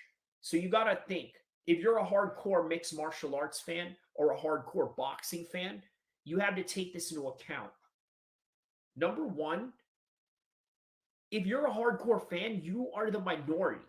And if you are the casual fan, you are the guy that Eddie Hearn, Dana White, Bob Arum, Scott Coker, Chatri, the owner and the CEO of ONE FC, all these guys, their job every weekend is to get the casuals like you who have to go out every Saturday, right? You ever met those people that always have to go, oh, what you doing Friday or what you doing Saturday? You always got to go out. All these people, you got to understand, they're not fight fans. They have other interests. They want to watch the movies that come out on Friday, the movies that come out on Saturday, the shoes that are going to come out the next day on a particular day of the week, and then floss it into clubs during the weekends of the Fridays and Saturdays. Their entire job, those promoters that I just mentioned, their job is to get those people out of those situations on their weekend habits and their weekend plans and into their homes to watch the fights or to travel to the venues of the fights, book a hotel, and be part of the fight week atmosphere. That is their job. Their job is to get those people. Those are the casuals. Now, the hardcores, those are the guys that are always going to watch all the fights from the top main event championships to the, I guess, mid-tier level guys, or the guys that are just fighting regular fight nights on any given Saturday, not a particular big pay-per-view event or anything like that. But guess what? These promoters, their job is to make these big pay-per-view marquee matchups and to try to get those casuals into the seats. And guess what? None of these casuals care about British titles or American NABC titles or WBC, or the difference between the IBF or the difference between the UFC as opposed to Strikeforce and Bellator. These people, what they want is maximum violence, right? But the other portion of that are hardcore fans that are going to watch every card there is. But guess what? They're the minority. So in order to attract that majority, you got to give people what they want. And unfortunately, a lot of people nowadays, what they want is violence. What they want is quick, witty responses. What they want is controversy. All these things that are basically firing up their serotonin in their brain. That's what they want, that instant high right away, that instant fix. And if you can't provide that, the people just don't care. That's why, for me, I personally don't really care about trying to play a character or trying to impress anybody or even go on camera as often as I can or not, or whatever. None of these things I care about. What I care about is giving people the objective point of view. Now, other people may not like that, and that's okay. They want controversy. They want crazy talk. They want all of that. They want unpredictability. But guess what? That's one of the things that Ty and Booth can provide is absolute unpredictability. And fight talks as well, and the entertaining aspects of him going at fighters that he knows and the stories that he tell and the experience that he's had with some top level guys that he's trained with and fought against.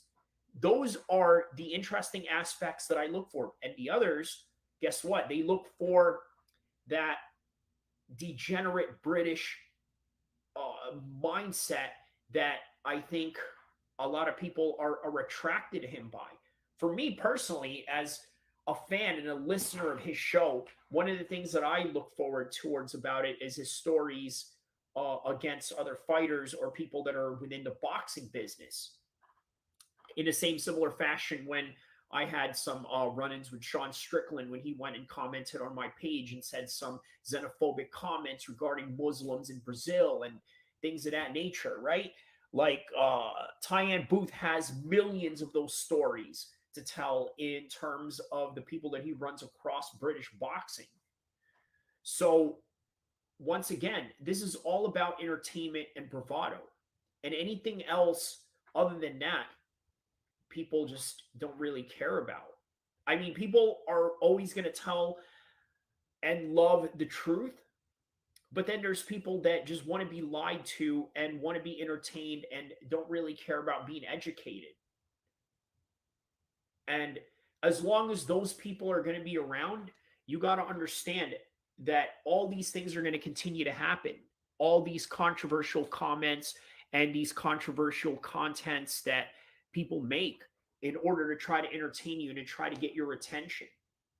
And for me, I'm no different in any of that. The only difference is I just want to go about it a different way. I just want to talk about fighting. I want to talk about the truth. I want to talk about things that actually happen as opposed to my own opinion on things, which I can also display.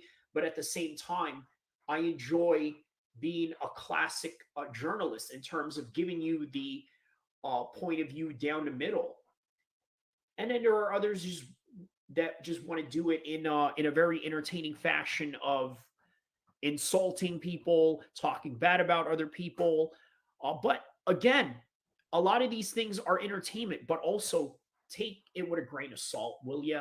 Because this is the reality of it.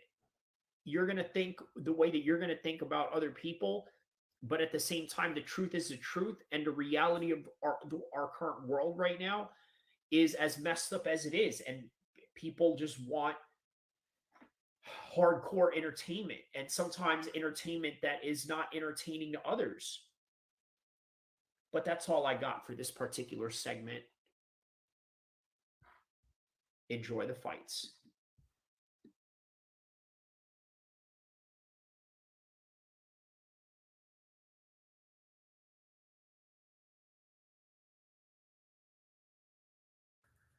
About 60 miles down south is in the borderline of Mexico and California. 100 miles to the north, it is Hollywood, Los Angeles, California. Where am I? I am located in San Diego, in Legoland, out of all places. And I want to tell you why Conor McGregor and the Michael Chandler fight is not going to happen. Well, for one, Conor McGregor seems to have a lot of legal issues going on right now. And although a lot of these accusations seem flimsy and the intentions behind it seem to be monetary driven rather than justice or trying to seek some sort of compensation for some kind of trauma that this person is accusing Conor McGregor of, it's still a burden nonetheless. A burden that he has faced all throughout this years with accusations after accusations. Some may have plausible reasons, and then some just absolutely ridiculous in its in the way that they're trying to convey the story, right? But nonetheless, even if he was to be cleared and to compete against Michael Chandler, the one thing you got to ask yourself is if this guy is competition ready, because in the past few months, while he was filming The Ultimate Fighter, the guy was getting drunk almost every day.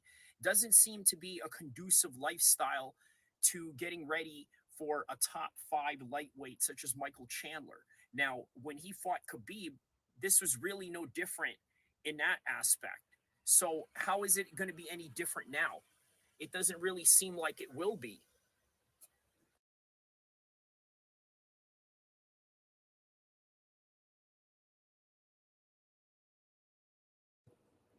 And we are back with another one. That's what I'm talking about. Yeah. Whoa. Let me tell you something. That type of excitement right there is the type of excitement that Conor McGregor offered to us when he first came into the UFC back in 2013. And as a result of that, this is the reason why the UFC wants Conor McGregor in the 2013, 2014, and maybe even a 2015 version of himself. But that's not what we have in a current modern day, because obviously there are two different types of Conor McGregors. Okay, there's the Conor McGregor that we knew on the way up, and then there's the Conor McGregor that we knew now. It is almost literally the same, not the same, different type of people. They are not the same any longer. Just like the famous lines of True Geordie, where he says, or I constantly make fun of it, where he goes to the extent of, Conor McGregor is not the same Conor McGregor anymore. And he's not. He's absolutely right about that. He doesn't have the same passion, the same fire and intensity that he does. Just the way that I started this video with fire and intensity, let me tell you why, because I'm hungry. I want to be the top YouTube star in MMA space and in the boxing space and all of combat sports space. That's the type of determination that I got going on right now. That's what I want. I want it. I want to go head to head with all the top MMA content out there. I'm in competition mode. I want to rip everybody's heads off. That's literally how I feel right now going into my YouTube journey. And quite frankly, this is the same feeling that I felt when I did amateur Muay Thai, kickboxing, and MMA. When I competed, I had this same fire and drive in me that I'm doing right now with this YouTube channel. So you don't have that anymore with Conor McGregor. Now imagine a couple of years from now where, let's say, I become a much bigger platform, a much bigger channel. What's going to happen, right? Am I going to have the same fire and drive? The true to God honesty is probably not. Am I going to have the same drive in terms of coming in here and, screaming off the top of my lungs, getting excited, getting all amped up, while I'm about to shoot this video? Am I going to have that same tenacity, that same intensity? Maybe not. But those are just the realities of things when you already have it, and there are others below you that don't have it, that are hungrier than you and are willing to kill the next man in order to get it. This is what the UFC wants to capture with having a character like Conor McGregor as the 2013 version of himself. And it's quite remarkable, really, when I looked at the UFC 5 cover of, it's not a cover, but it's a picture, rather, of how they're going to depict McGregor in the video game. And I thought that it was really fascinating because of the fact that, let's just face it, right? Conor McGregor didn't have tattoos back then, okay? And he didn't have the money. If you remember, he was eating blueberries while he was doing an Ariel Helwani interview. I think it was just right before he made his UFC debut during Ariel Helwani's 2013 episode of the MMA Hour. And that goes to show you how long that show's been running, but that's neither here or there. Now, why is the UFC motivated in putting on a Conor McGregor that is a 2013, 2015 version of himself? I'm going to tell you why. Because when you're an up-and-coming fighter, people are going to ride with you because they know that, you don't have all the money in the world. You don't have all the fame and notoriety. But what you have is a skill that everybody knows that can get you to the top, that can get you to superstardom. However, the popularity that Conor McGregor has right now, it's a type of popularity that garners fair weather fans. In other words, these are not hardcore fans of Conor McGregor by any stretch of the imagination, but also you got to take into consideration the base fans that, let's say, Conor McGregor had in terms of the Irish conglomerate of the fans that, let's say, ascended themselves into Las Vegas for the Jose Aldo fight the two Nate Diaz fights and the Eddie Alvarez fight in New York, and some can argue many of those people were Irish Americans and not really Irish from, let's say, Dublin or anything like that, they're not around anymore. These people are not around anymore. Why? Because it's no longer 2016. The party has already been done with. Okay, everybody has left the building, metaphorically speaking, and people are now just cleaning up after the party, like the staff and janitors that are coming in there when, let's say, all the what do you call it? These little conventions or these little parties or these little get-togethers of these venues that you use to do that.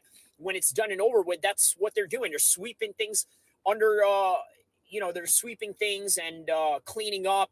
And on top of that, now, like I said, the party is over. It's not that same era anymore. So, what are we getting out of Conor McGregor today? What we got is elitism, meaning that he's always been like that in a way where he says, well, I have more money than you, but now it's really a reality to the point where he just has this type of money that is just, well, unrelatable. That's the reality of Conor McGregor today. He's unrelatable. And I think at some point, if you have ambitions of becoming like the Bill Gates of the world, the Elon Musks of the world, the Mark Zuckerbergs of the world, when you become this rich, you become unrelatable. Now, these guys, they also try to be relatable, but this is not Conor McGregor in any way, shape, or form. It's not him at all. He doesn't want to relate to you. He doesn't want you to feel like you're anywhere near him. He wants you to feel beneath him. And that's just the reality of Conor McGregor today. That's it. That's just what you're getting out of Conor McGregor. So this is why the UFC feels compelled in putting his 2013 version of himself in a video game when they could just easily have a current Conor McGregor. Imagine that. Can you imagine if you were LeBron James and they gave you a 2005 version of LeBron James as opposed to the current 2023 version of LeBron James that is an LA Laker? Why would they do that? They never done that. They just constantly update you into the next year of the 2K system of EA Sports. And that's it. That's all that you really get out of Conor McGregor nowadays. And a rich, elitist weirdo in terms of how Chael says and describes him to be. But then how does he fire back at Chael with comments like that? He says, well, you're a broke weirdo and this and that. The question is everybody a weirdo to you now that everybody doesn't have the same money as you? But here's one thing that's important to understand. Rising to the top is the greatest journey in sports, not the one before your prime years, not the one after your prime years, but within your prime years. So what the UFC is trying to say is that this was Conor McGregor's prime years, and that is it. That's all that they can really offer, because the new Conor McGregor today, all that is up in the air.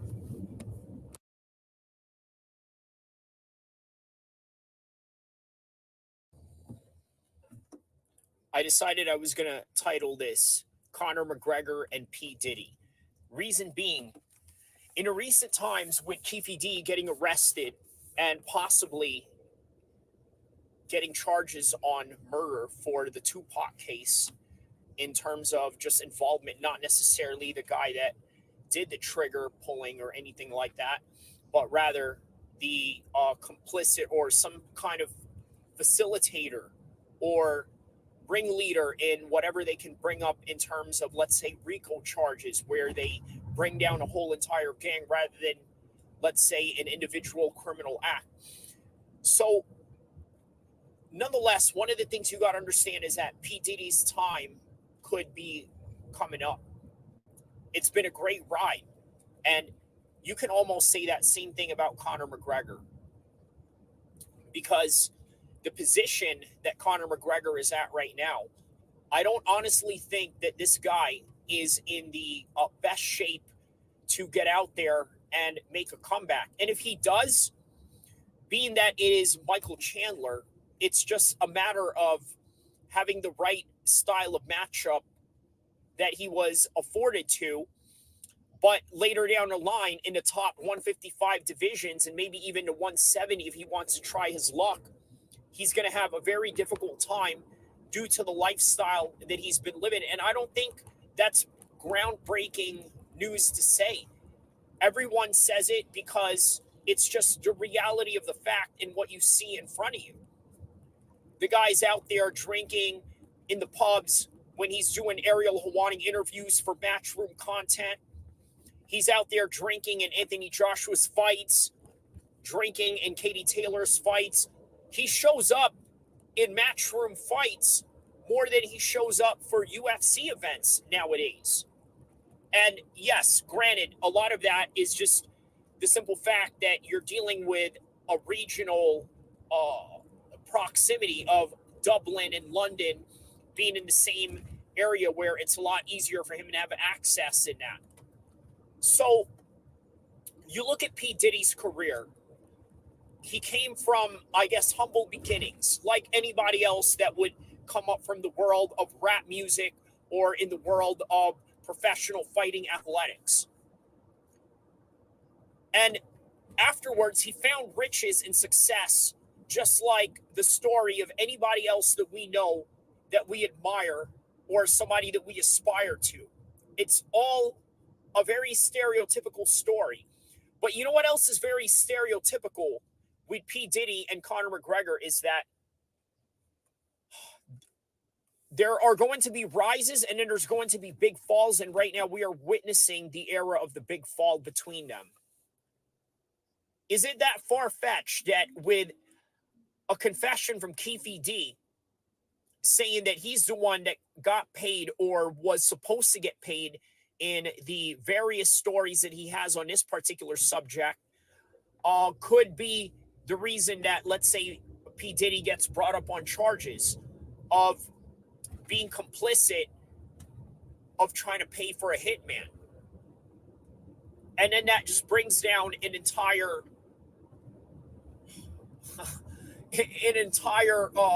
bag of rocks while he's going up a hill in the mountains. Because you look at his life, you really thought in your mind that it's just nothing but up from there, right? From the time that he came out with Mo Money, Mo Problems. After Biggie died, he came out with I'll Be Missing You, a very big hit in the summer in 97. And then you go into his next phase of his career, MTV's The Band. You had Mace, you had The Locks, you had Little Kim. Look, you guys know the discography of P. Diddy and his work in the music industry. And you guys know the work of Conor McGregor as the two-weight division champion, the double champion, the 145 undisputed and the 155 undisputed. And then on top of that, you have him as one of the few guys to have ever crossed over into boxing, made a whole lot of money, and then created a business out of it. It's very similar to how they're how they were brought up in that similar way, right? And it's also funny that McGregor does have Notorious B.I.G.'s nickname. Not that it has any correlation to anything, but it's just a very strange coincidence that there's parallels between the life of P. Diddy and Conor McGregor right now, and he is the notorious one. And P. Diddy was the man that created the Notorious in terms of creating a rap persona and somebody that he put out there in the world as a main producer. So what a great life, right? He was in that situation with Shine and J-Lo where they shot up a club. He manages to duck and dodge that. P. Diddy seems to duck and dodge a lot of things. He was involved in that shooting during the Biggie murder that night, meaning that he could have been one of the people that got targeted. So Puff has seen his shares of downfalls, just like Conor McGregor has seen his shares of downfalls. And this is an even bigger downfall if Conor McGregor happens to lose his next fight. There's no doubt about that. And then you're going to ask questions, well, should he continue fighting at this top level? Or maybe he should just go into YouTube boxing, or maybe just stay in MMA or in the UFC and fight lesser competition and make the most money out of it. It's a very complicated situation. But you also got to understand, there's nobody that is bigger than the UFC, even Conor McGregor. Conor McGregor is the biggest star and the biggest name in the industry in the current moment of time. But you also have to understand that it's not far-fetched for him to be taken off the roster, okay, and ending his career in that type of disgraceful manner. It's a possibility. You cannot deny that. And with P. Diddy, guess what? All these things that he's dodged, all these things that he's somehow escaped from, is it finally the time to where he now has to pay the piper? These are some really interesting times, to be quite honest with you. And I'd be curious to see where the career trajectory of both these men are in the next coming months and maybe even the next year, because that's where a lot of this gets really exciting. So guys, like and subscribe, and I hope you guys enjoyed. Conference call, back with another one. That's what I'm talking about. Getting a nice little workout right before I'm about to break my fast for iftar on Ramadan. How many of y'all are training while on Ramadan, while fasting, and then dropping another one of these contents for y'all? So we're about to do an early prediction for Conor McGregor versus Michael Chandler while we take a look at the Golden Bridge of Sacramento that we're about to pass. So as I was saying, one of the things that I think is really intriguing about this matchup is that you got McGregor, who is a precise striker. Not only that, you got Michael Chandler, who the way that Islam Makhachev and Khabib describe him as somebody that is what you would say is a sloppy fighter, somewhat of a brawler, street fighter type. Now, does that work out for somebody like Conor McGregor? 100%. Because otherwise, why would Conor even take this fight, considering the streak that he has going on right now? So what I say is that if Michael Chandler does not decide to go and take this to the ground and try to wrestle him, I don't think that it's going to do him any good. Because let's face it, McGregor's number one Achilles heel throughout these past years have been nothing but wrestling. Chad Mendes, Khabib Nurmagomedov, even Nate Diaz in the final round of their rematch, he took him down. Dustin Poirier has taken him down. A lot of guys have taken him down. McGregor has been taken down and submitted in the regional scenes before he was in the UFC. So it's not highly unlikely that the only way to beat Conor McGregor is through grappling and wrestling and to try to grind him out. The problem is that Michael Chandler is just not that type of guy that will do that. He's not the type of guy that will wrestle McGregor. He's going to want to fight McGregor out of pride. And what do I mean out of pride? He's going to try to want to prove a point that he's a better striker than McGregor. But you can't be a better striker than McGregor if the way that you're going to prove it is through brawling and trying to fight sloppily. It's just not going to happen. Now, we could be wrong. This is why they call it the theater of the unknown.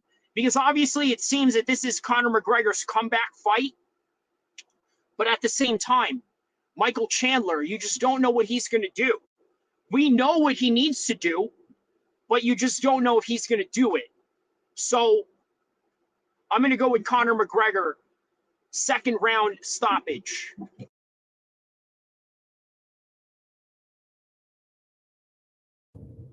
So right now, current moment, present time, I'm watching the MMA Hour with Ariel Hawani, courtesy of MMAfighting.com. And just a few minutes ago, they had John Kavanaugh as a live guest in the studio, and I wanted to give a little reaction to that. Reason why is because I think John Kavanaugh doesn't get enough credit in terms of being a coach and in terms of how serious he takes coaching in MMA, just simply because, you know what? His fighter, Conor McGregor, one of his most famous students of all time, if not ever, is considered to be the metaphor of the guy that is not serious MMA. In other words, if you ask a casual fan who their favorite fighter is and they say Conor McGregor, guess what? Automatically in your mind, you think this guy is a casual. Just like if you're a soccer fan, a real hardcore soccer fan, and you say something to the extent that Ronaldo or David Beckham or Messi even is your favorite player. Not so much Messi, because Messi is in his prime right now, and you can't say that about, let's say, David Beckham or Ronaldo. So if you say Messi, you look more like a smart, informed fan.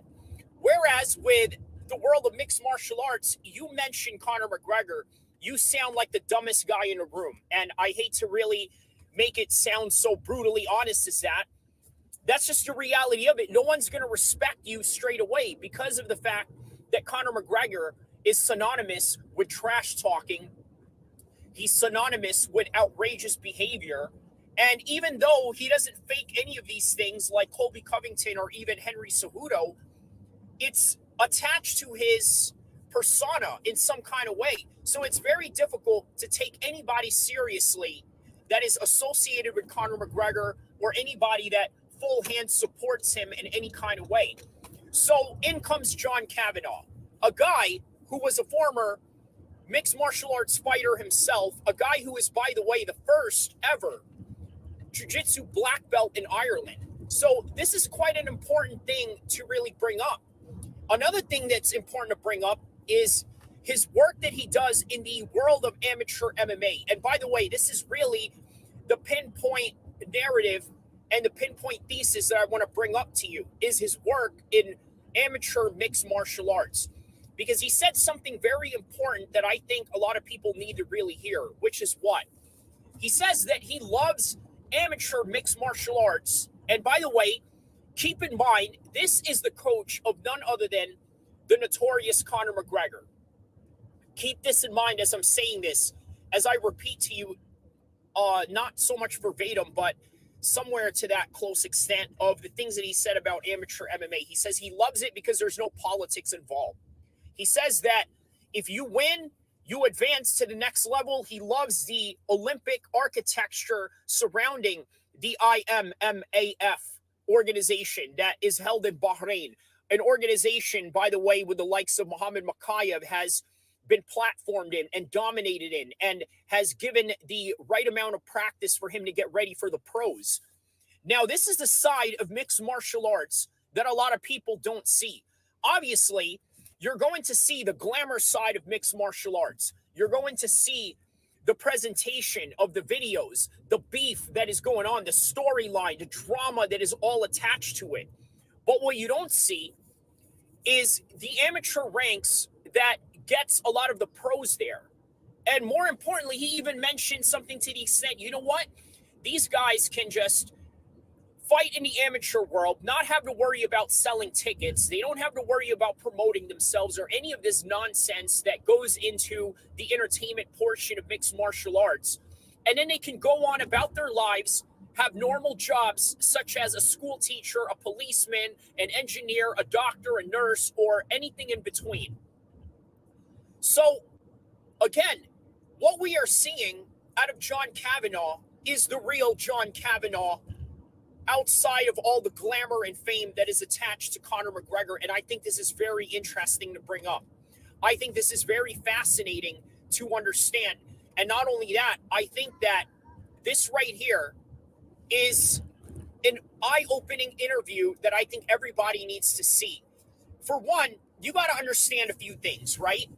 What it means to be a coach. Let's just put John Kavanaugh to the side for a second. I know this video title is going to be about him, but let's talk about what a lot of MMA coaches go through. You have a big fighter big name, big event. He wins on Saturday, like the likes of, let's say, Tom Aspinall, right? I know that he's not coached by John Kavanaugh, but I'm just giving you sort of a scenario of what John Kavanaugh, Faraz Zahabi, and Tim Welsh, and all these other top coaches in the MMA game right now go through. Not so much Tim Welsh, because I think that he's exclusively only training Sean O'Malley. So if Sean O'Malley wins and he's done with the fight, he's going to be hanging out with Sean O'Malley and not going to, let's say, another fighter, not going to another match that they have to be held in the next coming weeks or so, right? Because this is exactly what John Kavanaugh is describing. He has this big event, he's done with it, but he has to worry about coaching the next guy for the next week. So it is an absolute roller coaster ride. He also mentions that he can't be too hyper about the wins in terms of happiness, and he can't be too sad about the losses. So he has to keep his emotions somewhere in between. And I think this is really important for a lot of MMA fans to understand, because when it's 1 a.m. in the middle of the night and everybody goes home after the press conference, these guys either have to deal with these fighters and the craziness that they're going to be impending upon themselves on, let's say, their night of celebration.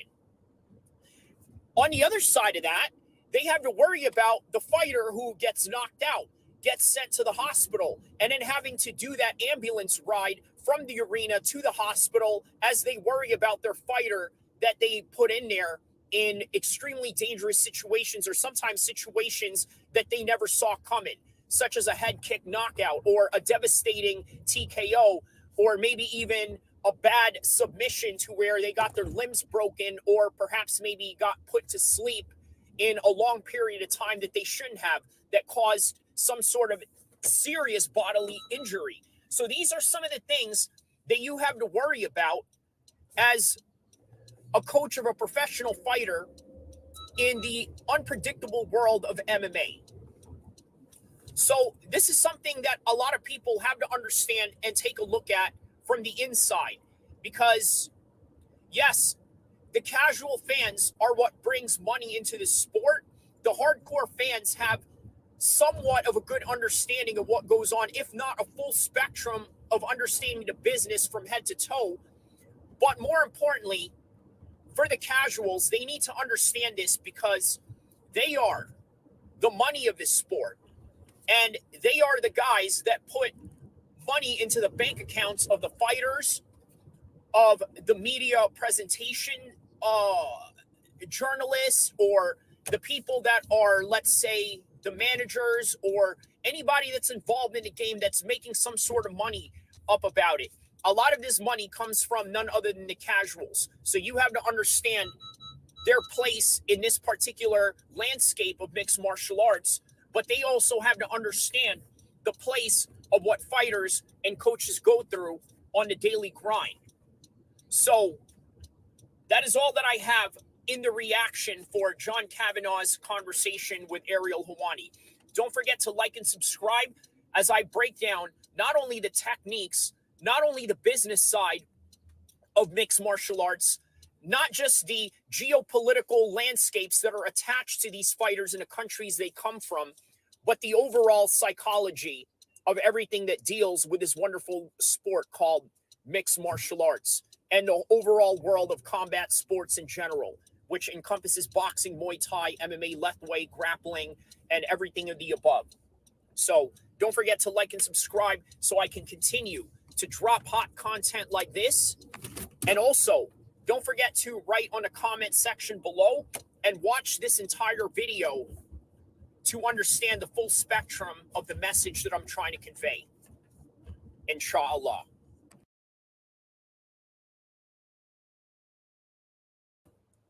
As rightfully titled, a victim of their own success is the way that we can describe Conor McGregor in his current moment of time, who, by the way, has not fought since July of 21.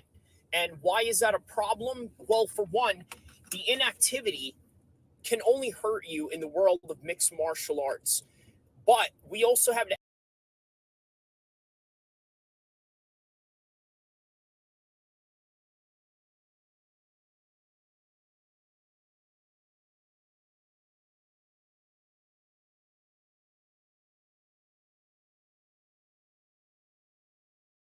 terms of what is going on with him in the current moment of time. And then you have the situation where he was supposed to be scheduled for UFC 300 only to be taken out, with many speculations leading towards mental health crisis and any other types of possible accusations you could throw at him that he's been getting over the years, from the time that he supposedly attacked Machine Gun Kelly back in 21 at the Grammys, the time that he got into it with the DJ in Italy when he basically punched him in the middle of a party, and then he got into it with that kid in Miami that was a British citizen that tried to take a picture with him, or tried to take a picture of Conor in a very compromised situation, and went out and smashed his phone.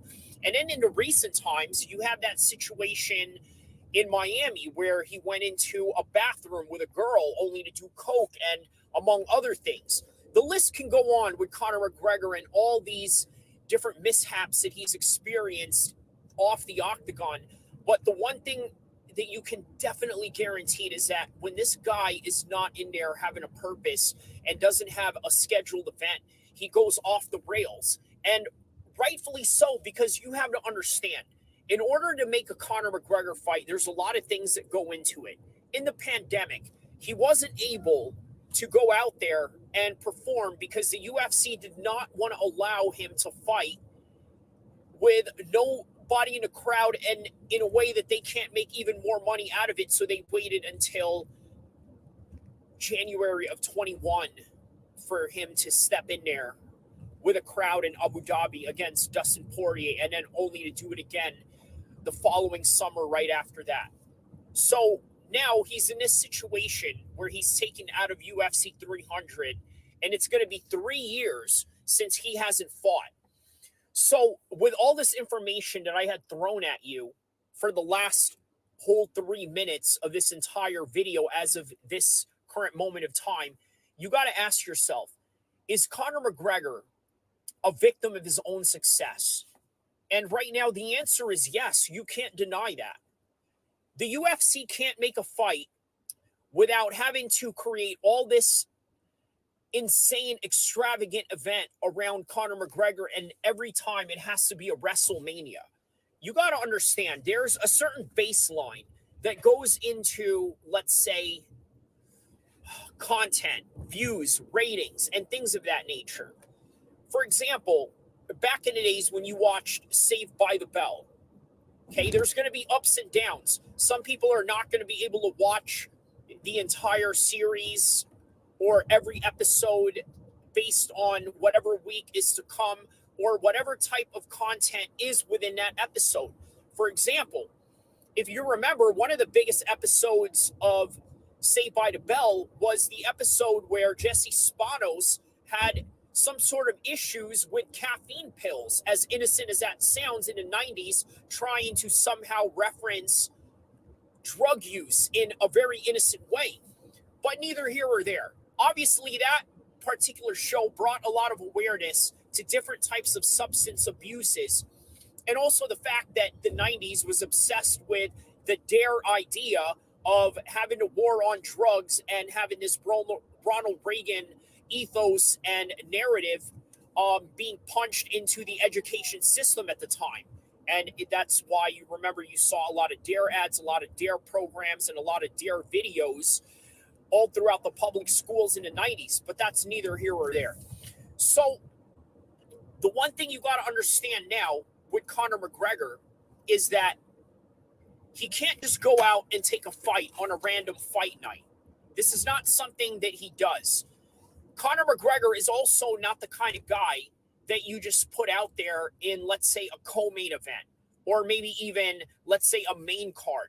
Even if Conor McGregor was to go down the entire rankings of a constant losing streak that, let's say, can be compared to the likes of Tony Ferguson or BJ Penn, or maybe even Andre Arlovski in the earlier days, and into plenty of times where he's been on winning streaks as well as he's been on losing streaks. Now, unfortunately, one of the things that you got to understand about Conor McGregor is you're never going to see him have a career like Jim Miller. You're never going to see him have a career like Andre Arlovski that I had just mentioned. nor will you see him ever have a career like Derek Chisora in boxing. Now, why is that? Why did I mention these men's names? And why did I say that Conor McGregor will never have a career like theirs? Well, for one, I got to tell you, Jim Miller has some of the most fights in the entire UFC roster. In fact, he fought in UFC 100, he fought in UFC 200, and in the upcoming UFC 300, they're going to throw him in there. So make no mistake, this is a guy who, by the way, never really reached his championship potential, but was always sliding in between the prelim cards just as easily. By the way, you want to talk about how Dustin Poirier was able to beat Conor McGregor? I'll tell you how. Because he was in matches where it didn't have to be this high elevated level of, let's say, an event, or maybe even a high level fighter all the time. You look at the list of the people that Conor McGregor has fought, it's just been nothing but killers over and over again. From Eddie Alvarez, Khabib, Jose Aldo. You can even throw Nate Diaz in there. Maybe he was a little bit better in 2016, irregardless of what you may think of him now. Nonetheless, Conor has always fought high-level competition, but the problem is he hasn't fought them at a higher rate where he can get the rounds in and have that type of career that, once again, I had mentioned it, Jim Miller has. Also, Andre Arlovski on that end, he will never have a career like that because Andre Arlovski went through winning streaks and went through losing streaks. And in between that, he got to learn a whole lot of different skills, which, by the way, even with his losing streak, he was able to learn and once again recreate new winning streaks, which, by the way, Conor, right now, he's experiencing the other end of that. Well, primarily because why? He fought the same two guys who we now found out is literally top 3, top 4 in the world in Dustin Poirier. So because of that, now we're trying to understand where Conor is. We're trying to give him a fair shake. And what do I mean by fair shake? Meaning that we want to give him continuous activity for him to reach the level that he needs to be at, or where he can potentially reach himself in terms of his prime. I mean, we saw a prime of Conor McGregor in 2016, but guess what? Why was that able to happen in that kind of way? Well, you look at the activity rate that he had back in the days. This is a reason why Conor is as good as he is back in the days, because of the activity rate that he was able to put down. And that activity rate was what led him to the Jose Aldo 15-second knockout. It is what led him to look like an absolute masterpiece when he took on Dennis Seaver. And it also gave him the high, intense preparation of taking on an all-time great such as Max Holloway early in his career. And by the way, later finding out exactly why Conor McGregor had to use wrestling against him. On top of the fact that Conor McGregor had to test himself in terms of fighting with an injury and then having to pull out a different tool in his toolbox in order to win this matchup. By the way, a highly touted MMA boxer in Max Holloway, maybe you could say he wasn't like that at the time, but guess what? Max Holloway was always going to be Max Holloway in terms of his stand-up. And Conor McGregor at that time neutralized him by using a grappling skills that we didn't think that he had. So, guess what? From that point on, it led him to a path of activity that led him to the Nate Diaz fight, winning that, but losing that in the very beginning of the year, only for him to come back and become a double champion by the end of the year in a red hot and very exciting Eddie Alvarez at the time of 2016. And when you look at that fight with Conor in 2016 against Eddie Alvarez, the one thing that I think you can really learn from that is understand what type of level Conor McGregor can reach if you give him the right amount of activity. That level of activity produced the best Conor McGregor that we've seen that became immortalized in one of the most iconic pictures that you can find in MMA, with him holding the two belts and saying to the world, I'd like to apologize to absolutely nobody. And what a beautiful way of capping that, letting the world know that he was the best man in that particular time. But times have changed. Time moves on. Just like the heavyweight division. John Jones is now the top heavyweight in the world, and yes, with one fight in heavyweight. And it was no easy task against Ciryl Gane. You look at the way Francis Ngannou took him on, you can argue the asterisk of Francis having knee problems, but still, 5 rounds it took Francis Ngannou to win that fight, and he couldn't finish him. John Jones did it in 1. And now we have these situations where these guys now have a stake to the heavyweight division, right? Tom Aspinall remained active, learned through the ropes in terms of his setbacks, and then coming back. And then here he is, a champion. 1-1 champion, if you really think about it realistically, out of his 2 last fights. Okay? So now here he is as a champion, 2-1. Very redeemable qualities. And you know what? You got to ask yourself, why was Tom Aspinall able to just go in there and jump in and do that? Well, for the reason being is because of the fact that he doesn't have a big name like Conor McGregor. I mean, does he have a big following? Sure. They had a few English guys come in there, fly in from Manchester, from London, wherever Tom Aspinall supporters are from, maybe even Ireland, maybe even Northern Ireland, Scotland, maybe even the Isle of Man, wherever in the United Kingdom where these guys were supporting Tom Aspinall, they came in at a short notice, just as he did. Took time off of work, whatever it is that they do, or whatever money they saved up for maybe, I don't know, a Vegas event they wanted to get to maybe in the summer. They were like, hey, you know what? Tom's fighting in New York City. It's a lot closer and it's a lot sooner. So let's just make some arrangements. And then here they are. Okay? Easy.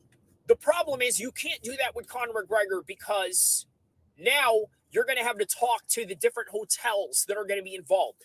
You're talking about hundreds, if not just maybe thousands of Englishmen flying to go see Tom Aspinall fight. Now, let's say it's Conor McGregor. Guess what you're going to deal with? Millions upon millions of Irish that want to plan whatever party they have from around the world in order for them to set a date. Hey, Conor is fighting at this date.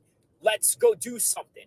And it's the thing to do. It's like the modern Mike Tyson thing, or WrestleMania, or maybe even the Super Bowl or the World Series.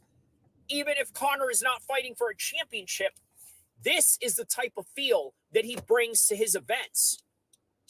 But it is also the reason why he's cursed in that same fashion. He is the absolute victim and the curse of his own success. And it is unfortunate, because he won't be able to learn as much as he should.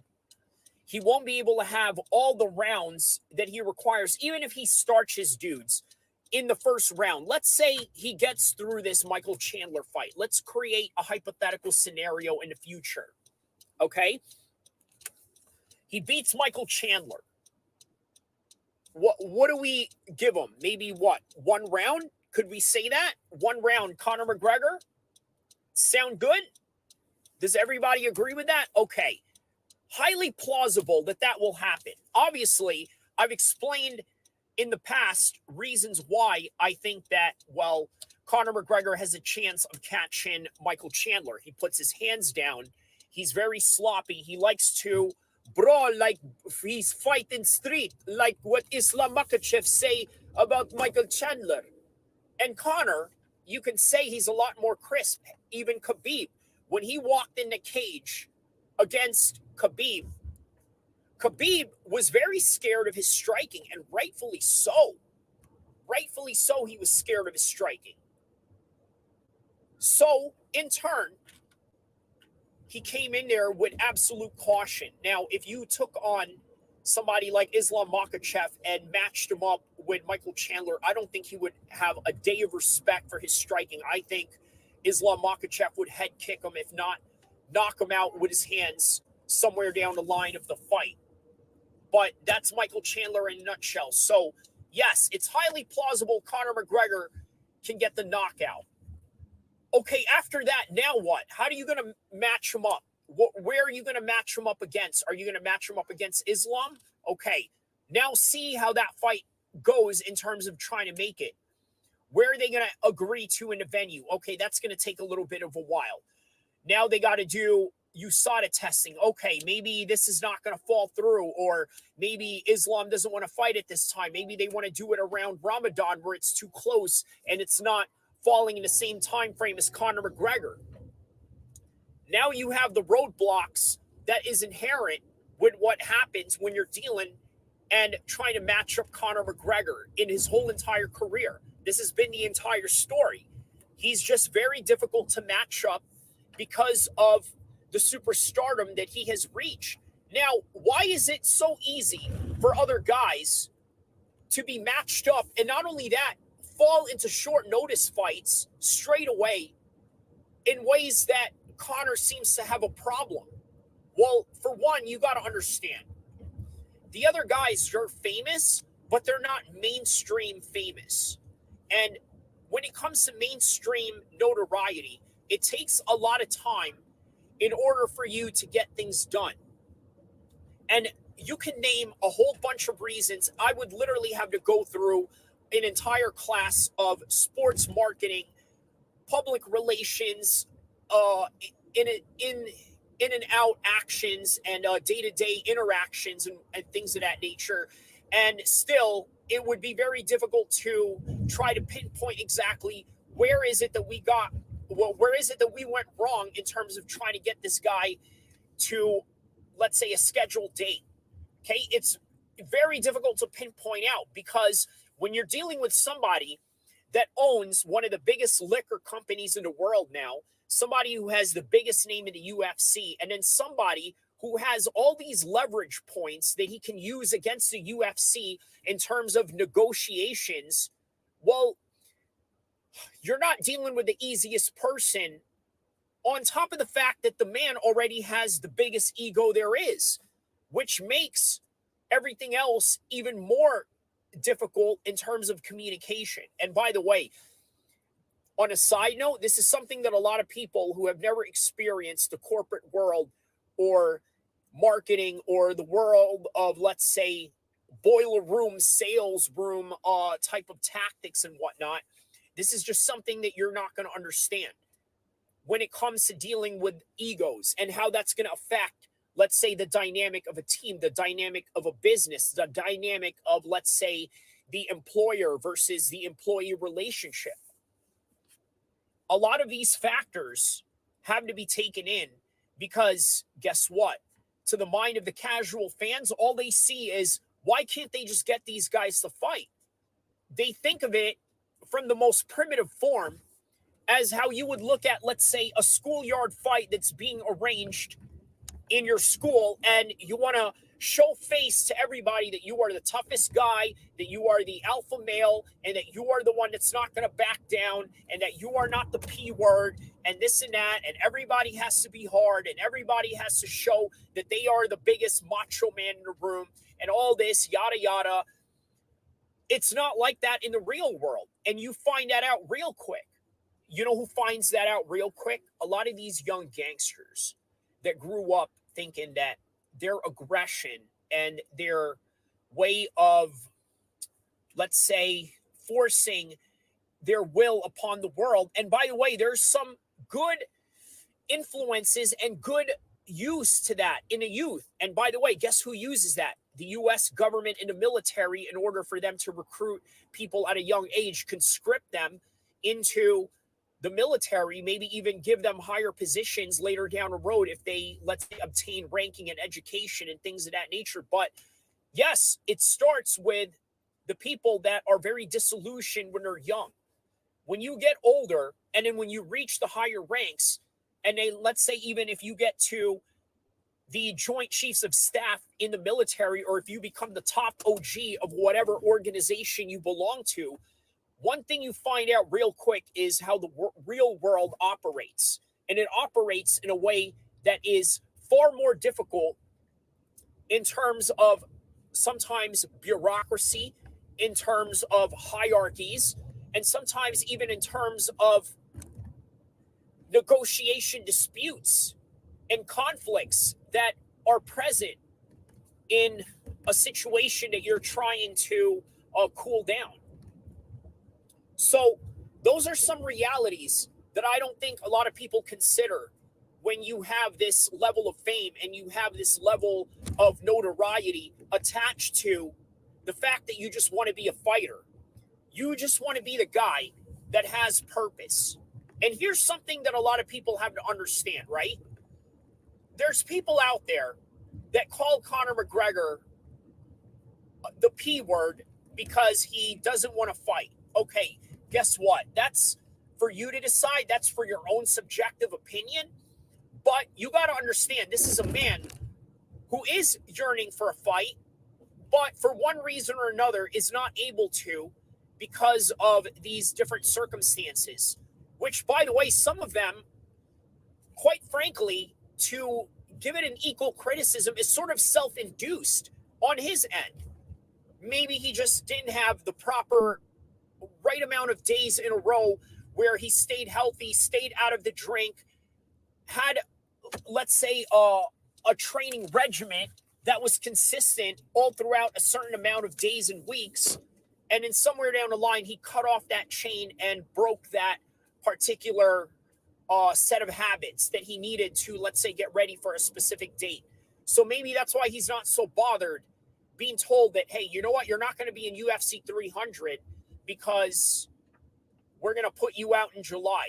And now that's an even bigger time, more of a higher training camp, longer training camp, which, by the way, sometimes can be very inconducive to preparation, as Tom Aspinall and Michael Bisping in that particular reference, because they were able to pull off this type of win and championship prowess and performance in a short amount of time with just getting a call on a short notice.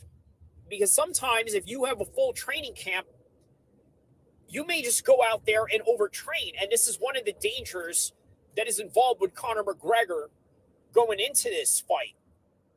Because now he has this situation where he could potentially overtrain. And then on top of the fact that he was very inactive and doesn't have those rounds in and could potentially go in there very rusty. Here's the thing. I used to believe that there is no such thing as ring rust. Now, the thing is, it's true to a certain extent. Dominic Cruz said this. Do I agree with Dominic Cruz on his end? Yes, I agree for his style. Tyson Fury also doesn't have ring rust, just like Dominic Cruz doesn't have ring rust. What do they both have in common? Well, one of the things they have in common is the fact that they have a very elusive fighting style. It's very loose, very fluid, very unpredictable. And maybe it lends itself to, let's say, having a higher longevity as opposed to with Conor McGregor. Yes, he is elusive, but he uses a lot of explosive shots, which in turn really requires a lot of rest from all the explosivity that you're outputting and then the recovery that you have to match as a result of it. Okay, it's just this proper ratio that just doesn't add up. And this is why when it comes to training fighters, it's never a one-size-fits-all answer. Now, I do understand there's teams out there that train together and do the same things, do the same drills, do the same workouts. And there's some benefits to this. But I say there's also higher benefits to training and understanding your own individualized pattern. And with the individualized pattern that I noticed with Conor McGregor, he requires a lot of activity in order for him to be as successful as we've potentially seen him to become. In his days of Jose Aldo, in his days of Eddie Alvarez, in his days against Nate Diaz, and in his days against maybe the future of Conor McGregor that we have yet to see in another prime form. But who knows? But for now, here's a couple of outtakes, a couple of takes that we can take from this particular content. For one, activity and lack of is going to hurt him in the long run. And number two, now we understand how this world of the fight business can be very difficult for the biggest stars in the game. And in particular, a unique case such as Conor McGregor.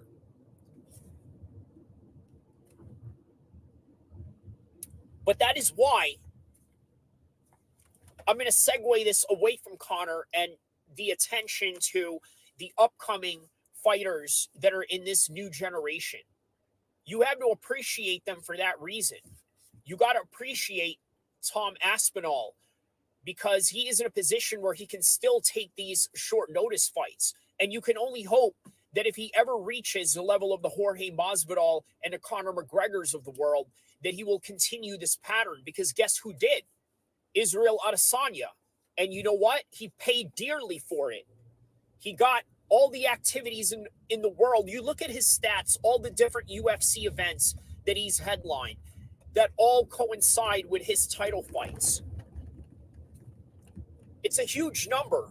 I can't bring the number off the top of my head right now, but I remember seeing a meme of all these different UFC card numbers that he was involved in, and I said to myself, wow, this is an absolutely staggering stat. I remember all these numbers too. Some of these have very familiar names or numbers attached to them. Like the one that he had with Paulo Costa back in the UFC 250s. I believe it was UFC 251 or no, 252. Because 251, I believe, was just right before, right during the Jorge Masvidal and the first Usman fight. But yeah. You also got to remember Conor was able to take these short notice fights back in the days as well. This is how he was able to get that Chad Mendes fight. This is how he was able to just jump in cards and fights with absolutely no problem. So you got to think, in 2016, he was quite active right before he stumbled on the Floyd fight. He fought Nate in March. Prior to that, he just won the title in December. And then December of 2015, by the way. So December 2015 and then March against Nate, he lost, got choked, came back in the summer of August, went to a decision, and then in November went in with Eddie Alvarez. Very consistent with his activity level. Very consistent. And you saw the results of it. But after that Floyd Mayweather fight, it seemed that Conor McGregor was at the point of no return. He was at a point where now we just realized we can't just put this guy in cards out of nowhere. And guess what? The buildup had to be even bigger. It had to escalate even more, which is the reason why he did what he did in the Khabib fight. Now, you can say that Conor McGregor is a psychopath. You see all the anti-Islamic rhetoric that he throws at Usman when he supposedly failed some sort of dietary issue or whatever, right? Not so much of a performance drug of any kind, but it's one of those technicalities where he had a condition, a doctor gave him prescription, but either way, Conor McGregor uses it to throw shade at their lack of Islamic practice, or what he perceives Khabib and his team to hold some sort of level of hypocrisy in their practice of Islam, which in and of itself can be offensive to some people. But again, it's the reason why the guy is as famous as he is because he knows how to draw up interest. He knows how to draw controversy. And here we are with Conor McGregor doing exactly that. And by the way, what is the proof of this? If we can't really speculate one way or the other, me just giving you a subjective opinion of whether the guy really is an Islamophobe, he mentions to Khabib during a fight, hey, it's just business. It's just business. A business that, by the way, he's very good at, in a business that he has mastered. Mastered to the point where it is now impending on his development in the latter stages of his career. I got to tell you, Conor McGregor's entire career is a lot like the UFC 4 video game career mode. Not just the UFC 4, obviously the new one out now that is 5, and then prior to that was 3. But so when you're in these training camps on career mode, and this relates to Conor McGregor, by the way, you either have to choose to have the highest popularity or the highest fight hype for your matchup, or concentrate on developing your skills. And guess what? You can experiment all throughout these career modes in these video games to see what is more conducive to whatever it is that you're trying to accomplish. Do you want more pay-per-view sales? Do you want more cash for your video game points? Okay, then go with the popularity. Do you want to be the most elite fighter and the most well-rounded fighter and give 5 stars to all your attributes? Or do you just want the fight hype and all the attention and all the views that you get in the imaginary social media world that is created within the career mode? So these are some of the choices that you have. You either can be the most popular, or you can either be the most skilled fighter. And guess what? This is the dilemma that Conor McGregor is experiencing in this current moment of time. He wants to be a highly developed fighter, but how can he do that without the activity, on top of the fact that he's just really recovering from a bad accident that he had in the Dustin Poirier fight? And then on top of that, he's the most popular fighter in the world, if not one of the most popular men on the planet. And that in and of itself is becoming a problem in his developmental stages as an evolving fighter that he wants to be in the latter stages of his career. And in particular, an age where, to be fair and to be honest, statistically speaking, within his weight class, many men start dwindling down, which is, by the way, maybe the reason why John Kavanaugh is hinting that he is only going to fight at 170 and perhaps only fight these super fights where he can fight at a higher weight and not really fight for, let's say, a 155 bout without trying to accomplish some sort of 155 title aspiration. But that's the reality of Conor McGregor in today's video. So hopefully, I hope I explained all the best details that I can in terms of the business side and the psychological side of him being as a fighter. And by the way, this is another thing I wanted to mention about Conor McGregor, right? He has all the money in the world. Some say just retire, go chill. But guess what? You also got to understand some guys are not just doing this for money. And by the way, if you want to just go within the subject of money, in all honesty, it is one of the worst things in the world when you don't have the money to pay your bills and to be able to provide anything, right? It is the worst thing in the world. However, if you're out of that rut and you're in a situation where you have enough financial freedom to have the choice of doing what you want to do on a daily basis, it becomes a whole different battle. Now the battle is purpose, which is why you see a lot of rich people go into philanthropy. Perhaps a feeling of guilt that they are making so much money in a world that is ever growing in destitution, or They just genuinely have a good heart and want to do it for the sake of Allah. Either way, the one thing you got to understand about life and people's motivations that are not motivated by, let's say, the duress of destitution or poverty is that every man looks for purpose. And by the way, before you have purpose, you also got to understand there is only so much money that you can truly have where happiness just doesn't affect any more or anything less 1 cent over or $1 over or $1 less than the other. In other words, there was an article a few years ago where they mentioned that having $70,000 more than that doesn't make you any happier. And I thought about that and it made sense because if you are at a certain tax bracket, especially in the middle class, never mind the upper middle class, okay, there's a certain level of financial freedom that you can feel, that you can enjoy. But also with that, anything above more than that really doesn't change anything about your inner voids or lack of purpose in life or lack of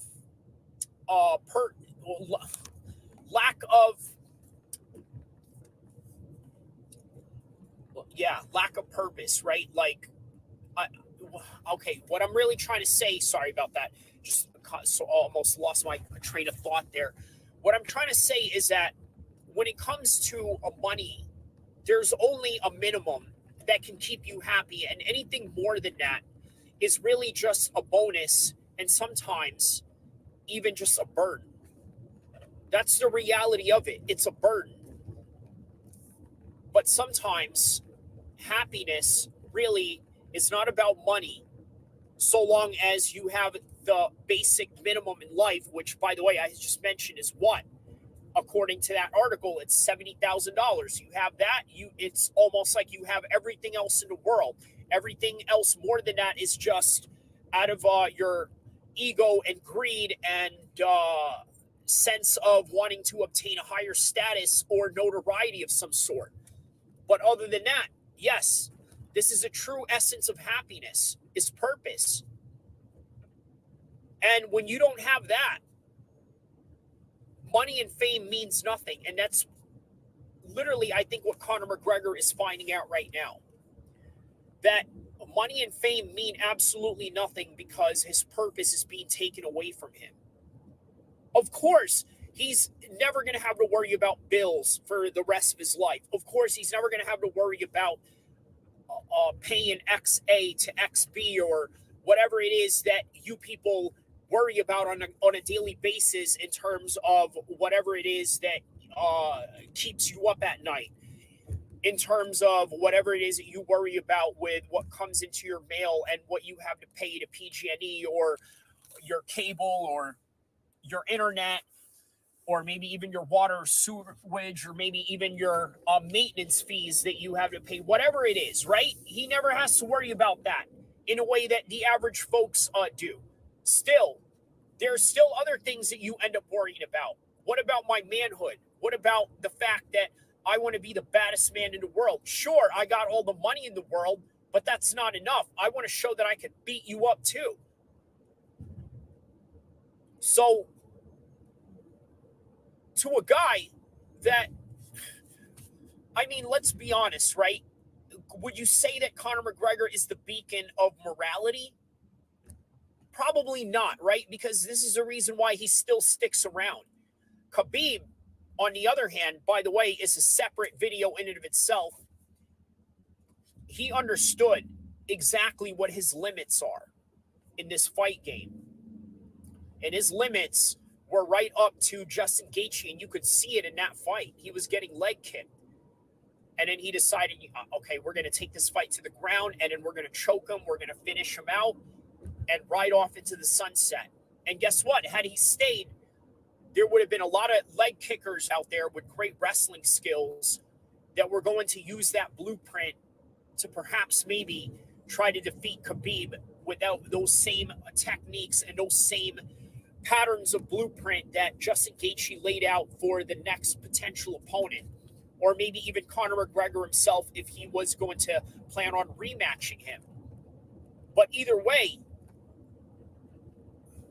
like I said, that's a separate video for a different time when it comes to Khabib and why he feels like he doesn't need to fill in any void in ways that Conor McGregor still needs to with these problems that he has in terms of trying to get him fights. But only time will tell. This is literally all that I have for this particular content. I hope that I broke down everything that needed to be broken down in terms of understanding the full spectrum of Conor McGregor's career, psychology, and contract disputes and potential opponents, and also technical breakdowns of trying to understand where he's at in the potential latter stages of his career.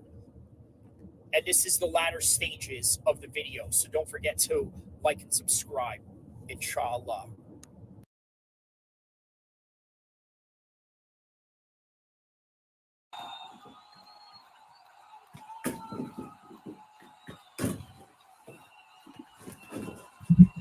All right, mic check 1 2 1 2.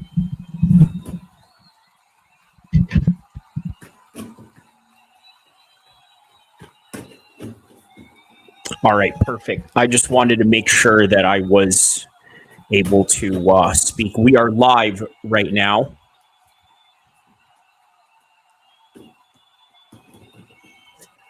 Yes, speak while this particular video is going on right now with me training.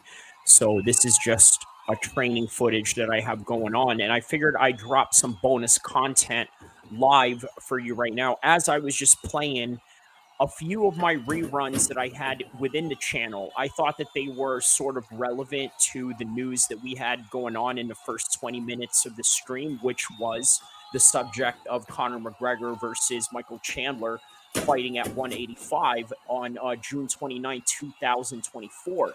And I was talking about that within just 1 hour away before it was New Year's here in California. So I'm going to talk to you about some technicalities in this bonus content right now about Michael Chandler and Conor McGregor.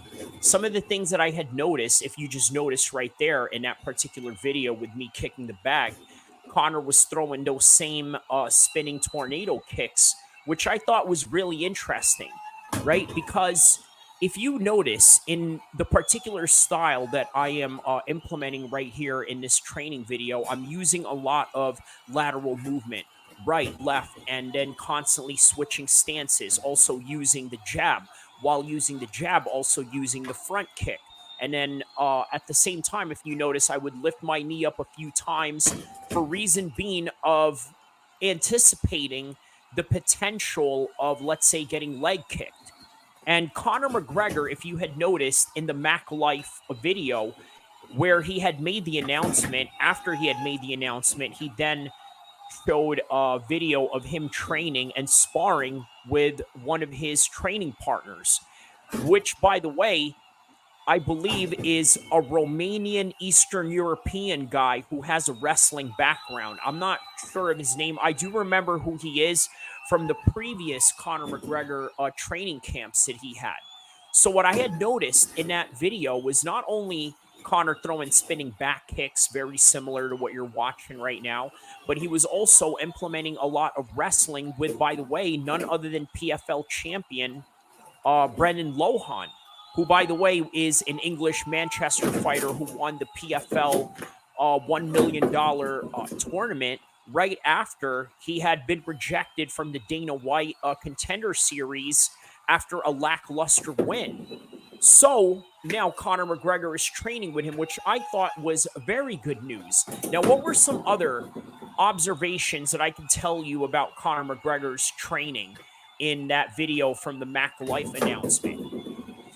Not only was he using the same spinning back kicks and attacks that I am implementing in this particular video right here, but he was also doing it in a very flat-footed way.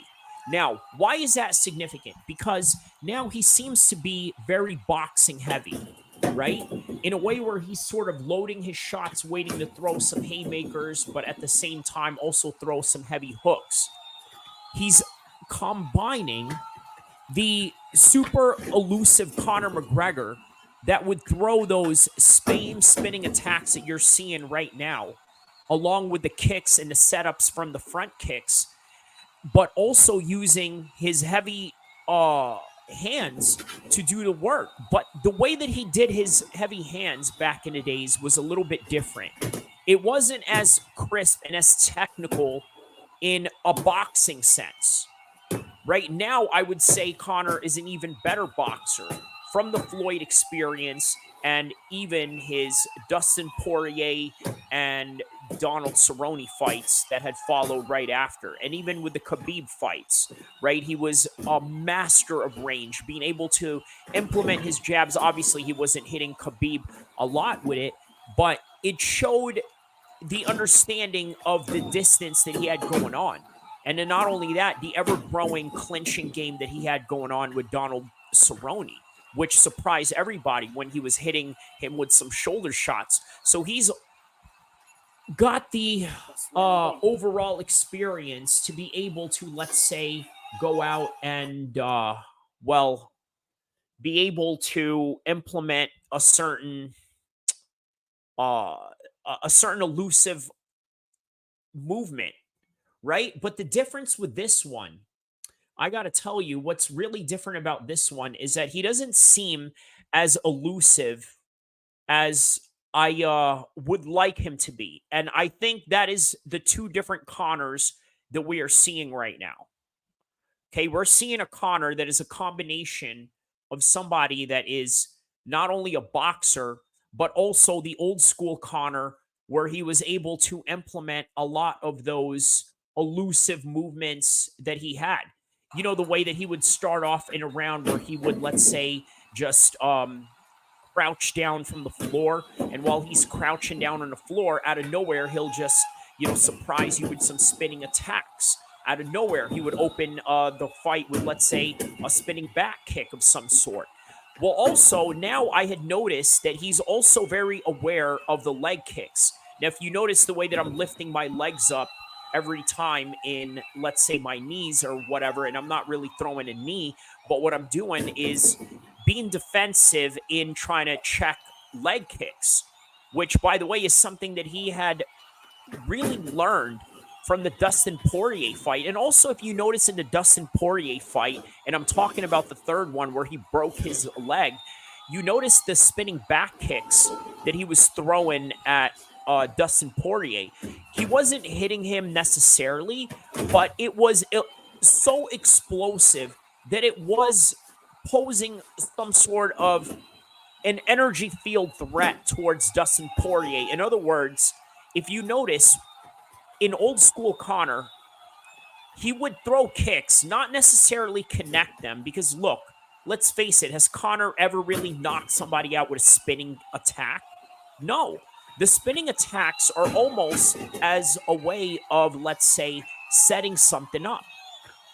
And when Conor tries to set up those kicks, guess what? It often lands with, let's say, some sort of cross of some sort, right? He would always go for what they call it a Celtic cross, right? Where he hits him with a cross. Now, if you notice here in a few seconds of that video, I'm sort of like just putting my hands up in a very conventional type of way.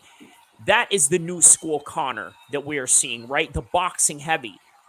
But again, it's interesting to notice that he's able to implement both at the same time.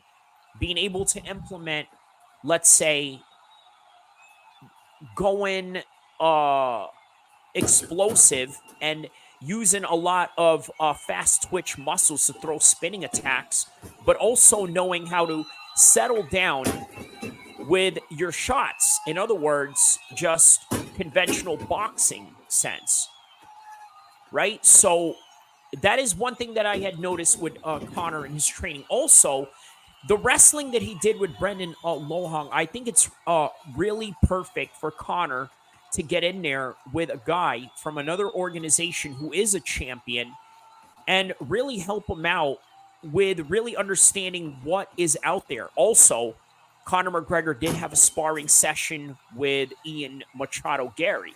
Now, what do I like about that? I'm going to tell you that I think Conor is training for long term if he is going to, well, not only train once, but once again in the future, train with Ian Gary, because it's going to be very beneficial to how he's going to take on the Nate Diaz type of fighters that he's faced in the past, or the ones that he may face in the future, such as, let's say, maybe Dan Hooker. Now, why is that important to have Ian Gary? Because guess what? That body type that is similar to Dan Hooker and very similar to Ian Gary at that, and then very similar to Nate Diaz, more importantly, in his recent resume of things. I'm talking about Conor McGregor, is that he's going to get used to fighting guys that, well, let's just be honest, are going to be way less talented than Ian Gary.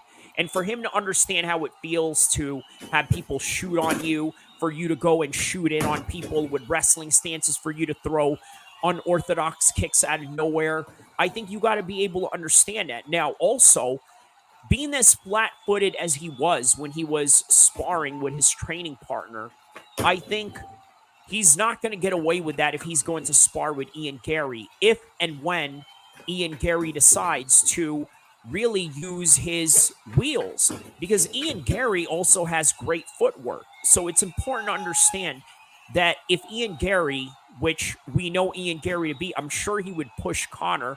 Then again, there is the side of Ian Gary that is the fanboy that will always remember Conor as that super icon that had met him while he was a minor working in a suit store. And by the way, that's how Ian Gary and Conor McGregor had met, right? But for some reason, they train in different gyms. So I don't know what that's about. Maybe Ian Gary felt it would be better if he were to train with, let's say, just himself, maybe, or just people that are not like Conor McGregor. I don't know. Because that's another thing that makes me wonder, right? Why didn't Ian Gary, to segue this into other things other than the technique, of course, why did Ian Gary not train with Conor McGregor?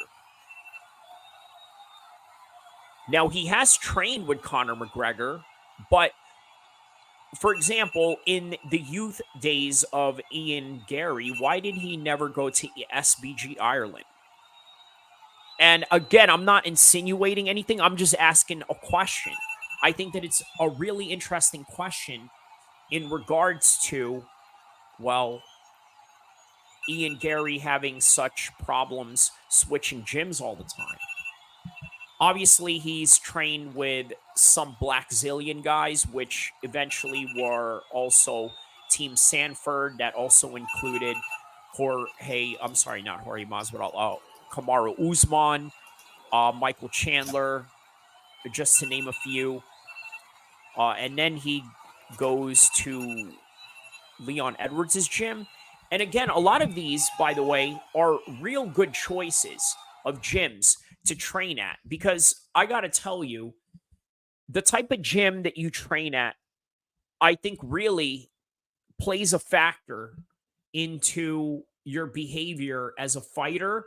Not only your behavior as a fighter, but also your style in what you implement, right? So, for example, let's say if Ian Gary was to train with Conor McGregor, right? Now, how would that have changed his style? Would he have become a lot more elusive?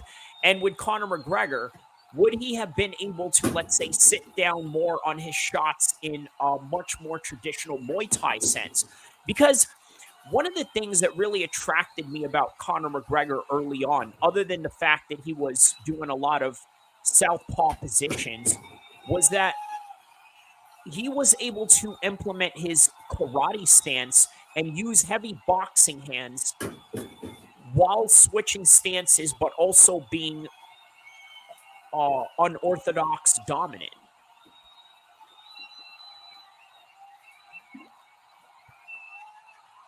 Now, I wonder, and again, being that this fight as at 185, that is really some intriguing stuff right there. Really intriguing. I'm going to tell you why. Because at this point, weight could matter in a sense of how fast and how explosive Conor McGregor is going to be. Because let's just be honest about this, right? The lighter you are, the more elusive you're going to be. And it is no wonder Conor McGregor was just extremely elusive when he was at 145. Now he goes on to 155. He's still elusive. All of a sudden, he takes 170 fights with Nate Diaz and Donald Cerrone. I don't know, he's not as fast. Don't you think? 170? In a Nate Diaz fight, was he really that fast in comparison to, let's say, the way he was with the 145 Conor McGregor against Dustin Poirier, the 145 fight that they had? Or when Conor McGregor fought Marlon Brando?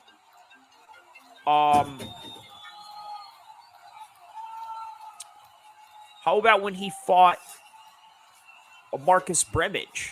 Right? He was very fast. Look, so I think weight matters for some people, not all people. I mean, look, some people can be very fast. You know what I'm saying? When, let's say, they are heavier. Like, I'll tell you, Tom Aspinall, very heavy guy, but still very fast.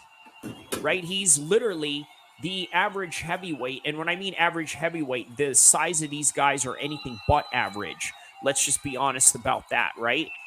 But the fact of the matter is, he's just way faster than those other guys.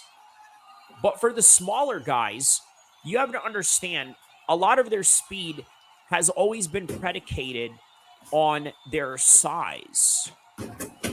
Okay, so again, it is no wonder why Conor McGregor is just insanely fast at 145 as he's not, rather, at 170.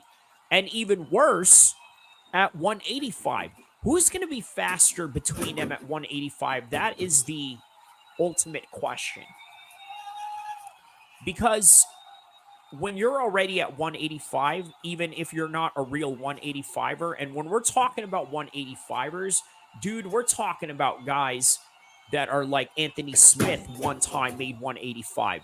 Thiago Santos one time made 185. Lyoto Machida is 185. Shogun Rua could have made 185 if he wanted, but never did. Anderson Silva is 185. And even though he's lean, tall, and skinny, guess what? He's a very big guy. You know, tall, skinny, or lean or not, guess what? He's 6'2", over 200 pounds, and he can move and he can hit you, and that's the reality of it.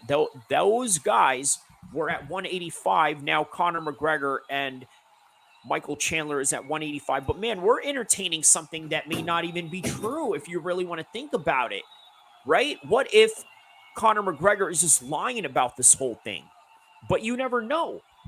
You never know, my man. And that's the thing that you're really not going to understand with this. You're not going to understand if Conor McGregor is just playing bluff or if he's just being for real.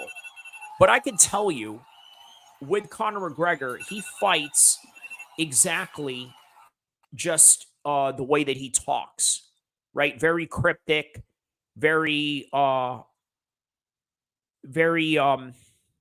do I say this? Very deceptive. Okay, he's always playing mind games. That's the bottom line about Conor McGregor. And whether you like it or not, for some guys, it works. Look, it works for some guys, not all guys. To be honest with you, it's not going to work all the time, right? But let me tell you, prior to the Jose Aldo fight, everybody just thought, you know what? Oh, this guy right here, he's unbreakable. You know, people would have just some real hyped up expectations for Jose Aldo. And look, rightfully so, man. You know, the way that he torn apart Chad Mendez twice, by the way, that knee that he had hit him with as he was trying to escape from that body lock position. And as he escaped away, he knees Chad Mendez to the head. I remember at that time, I was watching that fight live with a bunch of Team Alpha Male guys at Eric Trilogy's house, right? The current nutritionist of Logan Paul in the current moment of time, right? I was at his house while we were watching that fight. And boy, I got to tell you, you want to talk about bonus episodes here, right? And I think it's no secret now because everybody's seen that people who are gym mates are susceptible to fighting each other given the right circumstance. And even without the circumstances of rankings or anything in between that, people will still fight their own roommates or their own family members. But nonetheless, let's just say there were guys there that looked happy just based on the fact that, like, all right, well, thank God he's not champion, so I don't got to deal with him being, a cocky prick coming into the gym Monday morning with his belt. That type of thing. Not saying that it's true; those are the true sentiments of the guys. But let's just say that that particular vibe of that particular feeling was there, right? It's just the crab in the bucket mentality that goes on with a lot of people nowadays. But nonetheless, one thing I got to tell you about combat sports is that there really is no friends in this particular game, right? Not from the fighters that train with each other, which eventually they end up becoming enemies at some point, or just guys that you just end up not liking. I mean, look at John Jones and Colby Covington. And I'm glad I'm just sort of rambling off just random topics here, but at the same time also covering different storylines within the sport. So, as you guys may know or not know, John Jones was a former roommate of Colby Covington. Now, why is that significant? Because here's the thing. These are two guys, for, well, lack of a better opinion, many people would view as an asshole. They would view that way of John Jones. Some would view that way of Colby Covington. But nonetheless, they both have dirt on each other in a very weird way. Right? I mean, just the interactions that they have. By the way, the reason why Colby Covington did not fight in New York with Leon Edwards was because John Jones said that he did not want Colby Covington to fight in his card. And rightfully so, right? Which kind of makes you question, is Colby Covington even a pay-per-view draw in the first place?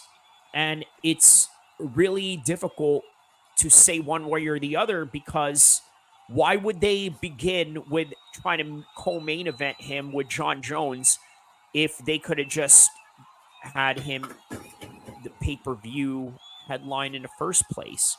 Because you got to remember, right? We are still in the topic of Conor McGregor versus Michael Chandler. Their fight was supposed to be at UFC 296. And by the way, how awesome would that have been? Because UFC 296 would have been 100 UFCs away from 196 when Conor McGregor had that insane upset from Nate Diaz, and then only for him to come back that same summer of 2016 to avenge his loss. So they were supposed to headline that card, but they didn't. So guess what? Colby Covington and Leon Edwards was just the second best deal that they could find. And because of that, it proves that Colby Covington may not be the pay-per-view star that he says to be. And of course, the argument will go with the same way with Aljo, sort of calling out Sean O'Malley for not being the pay-per-view star that he is, because of the fact that, well, he's the champion of that fight, the champion that lost after the fact, but going into the fight and into the promotion, my goodness, man, you got to understand, it was all on Aljo to be the champion, to also sell his part of the deal. And unfortunately, look, Leon Edwards, you can't expect much of him. He never really claimed to be a pay-per-view star. That's that. But the other subject of this is that you got to understand, some guys, either have it or they don't. Conor McGregor has it. I got to tell you, Khabib did make a point at some time to say that, you know what? Conor McGregor was given a gift from God. And like all gifts, you are tested with all the good things that Allah can bestow upon you, right? But some people, they go out and ruin it based on the fact that, let's just say that, the reason why they go out and ruin it is because they fall into sins, they fall into shortcomings, they become addicted to the fame, they lose the drive to want to train. And man, unfortunately, you know what? This is where Conor McGregor is at in a nutshell. Okay, he's now in a do or die situation, right? This is literally the final round of his career. In terms of losing, I think could be very catastrophic because even though Michael Chandler has lost to top level competitions, it showed that Conor McGregor is not going to be able to compete with those guys that have lost to Michael Chandler. I'm sorry, that Michael Chandler has lost to. And even the guys that have lost to Michael Chandler, he may not be able to compete with them. Because remember, I said that one of the good things about um, Conor McGregor training with Ian Gary is for him to get the feel of understanding what it's like to fight tall, lanky, rangy fighters. And Dan Hooker would be one of them. But I think Connor now has a lot of time from now till January 29th to be able to detox. Not only that, to be able to have a full training camp in order to be the best version of himself. And you know what? To be quite honest with you, I think that the best version of himself is enough to beat Michael Chandler. Now the question is, will he allow himself to be the best version of himself? Because that's really the battle that I think that we see with Michael Chandler. I think that the only way for Conor McGregor to win, and it's not impossible for him to win, okay? But again, the only way for him to win against Michael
All right, I'm back. Sorry about that.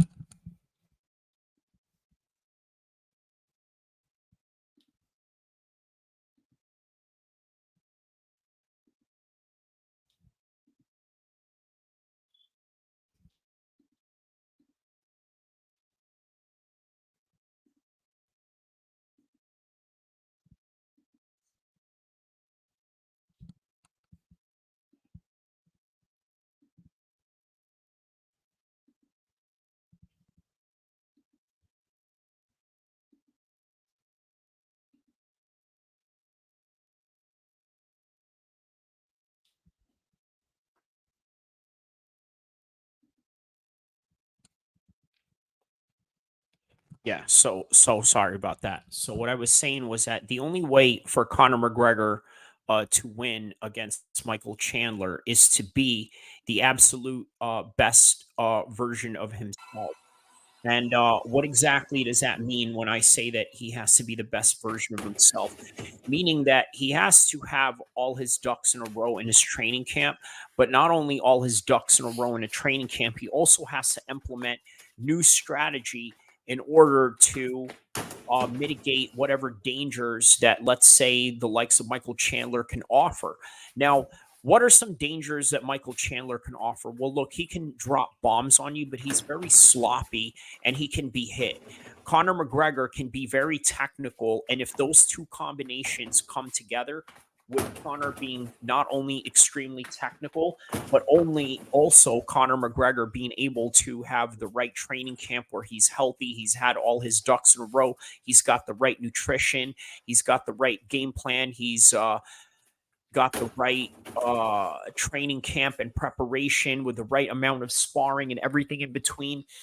This is going to be a very dangerous Conor McGregor for Michael Chandler. But one remains, and to ask that yes, Conor McGregor is getting older, but Michael Chandler is even older as well. But then it just comes to ask the question, out of these two guys, who got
Sorry about that. My apologies for those little technical difficulties, but yeah, I'm essentially just going to leave it off with this. Basically, is that not everyone ages equally. This is very important to understand.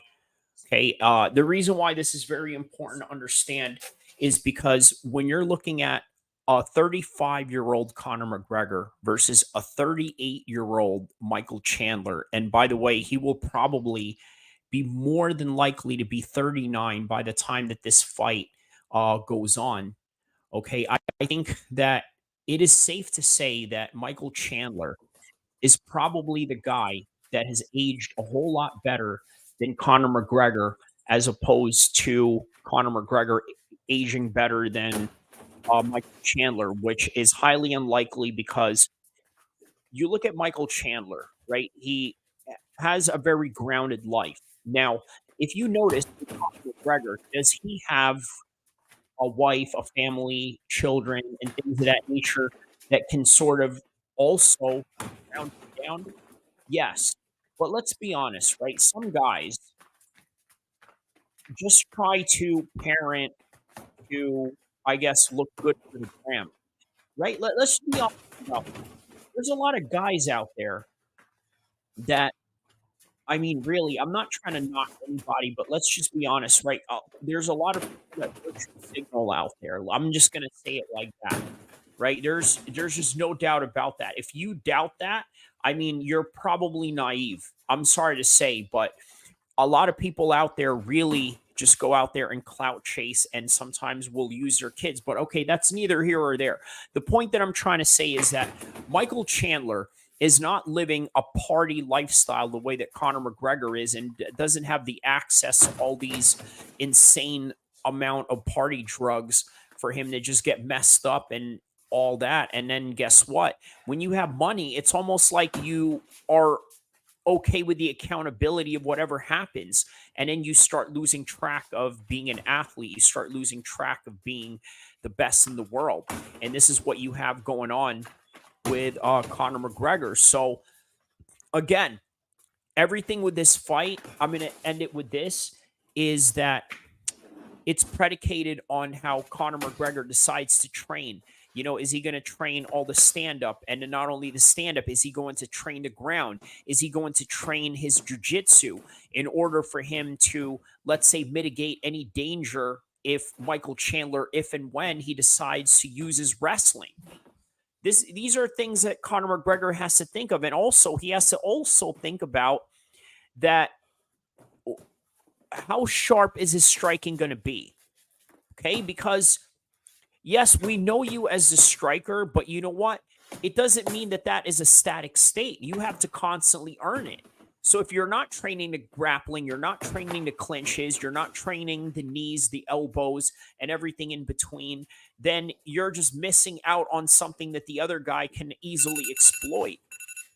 So that is all that I have for you when it comes to Conor McGregor and Michael Chandler. I hope that I had explained this particular matter to you guys in the best way possible.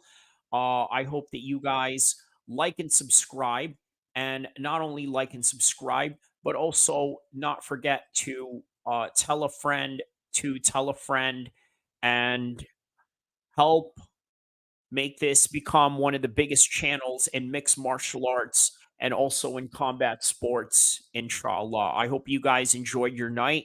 The first day for January 21st, right here, 2024. The first stream for 2024, as I was doing my last stream for 2023, all in the same stream with this 3 hours and 30-minute content that we had just presented for you guys. Thank you for joining me wherever you are, whether you're watching right now live with me or whether you're going to watch this in the future. Thank you for your support. And again, all that I ask is give me a like and subscribe and share on your social media platforms. Share me on your chat forms, on your messengers, wherever, Instagram, all of it. Share me in all of them, inshallah. I hope you guys have a good one. Be safe. God bless everyone. And may peace and blessings be upon everybody.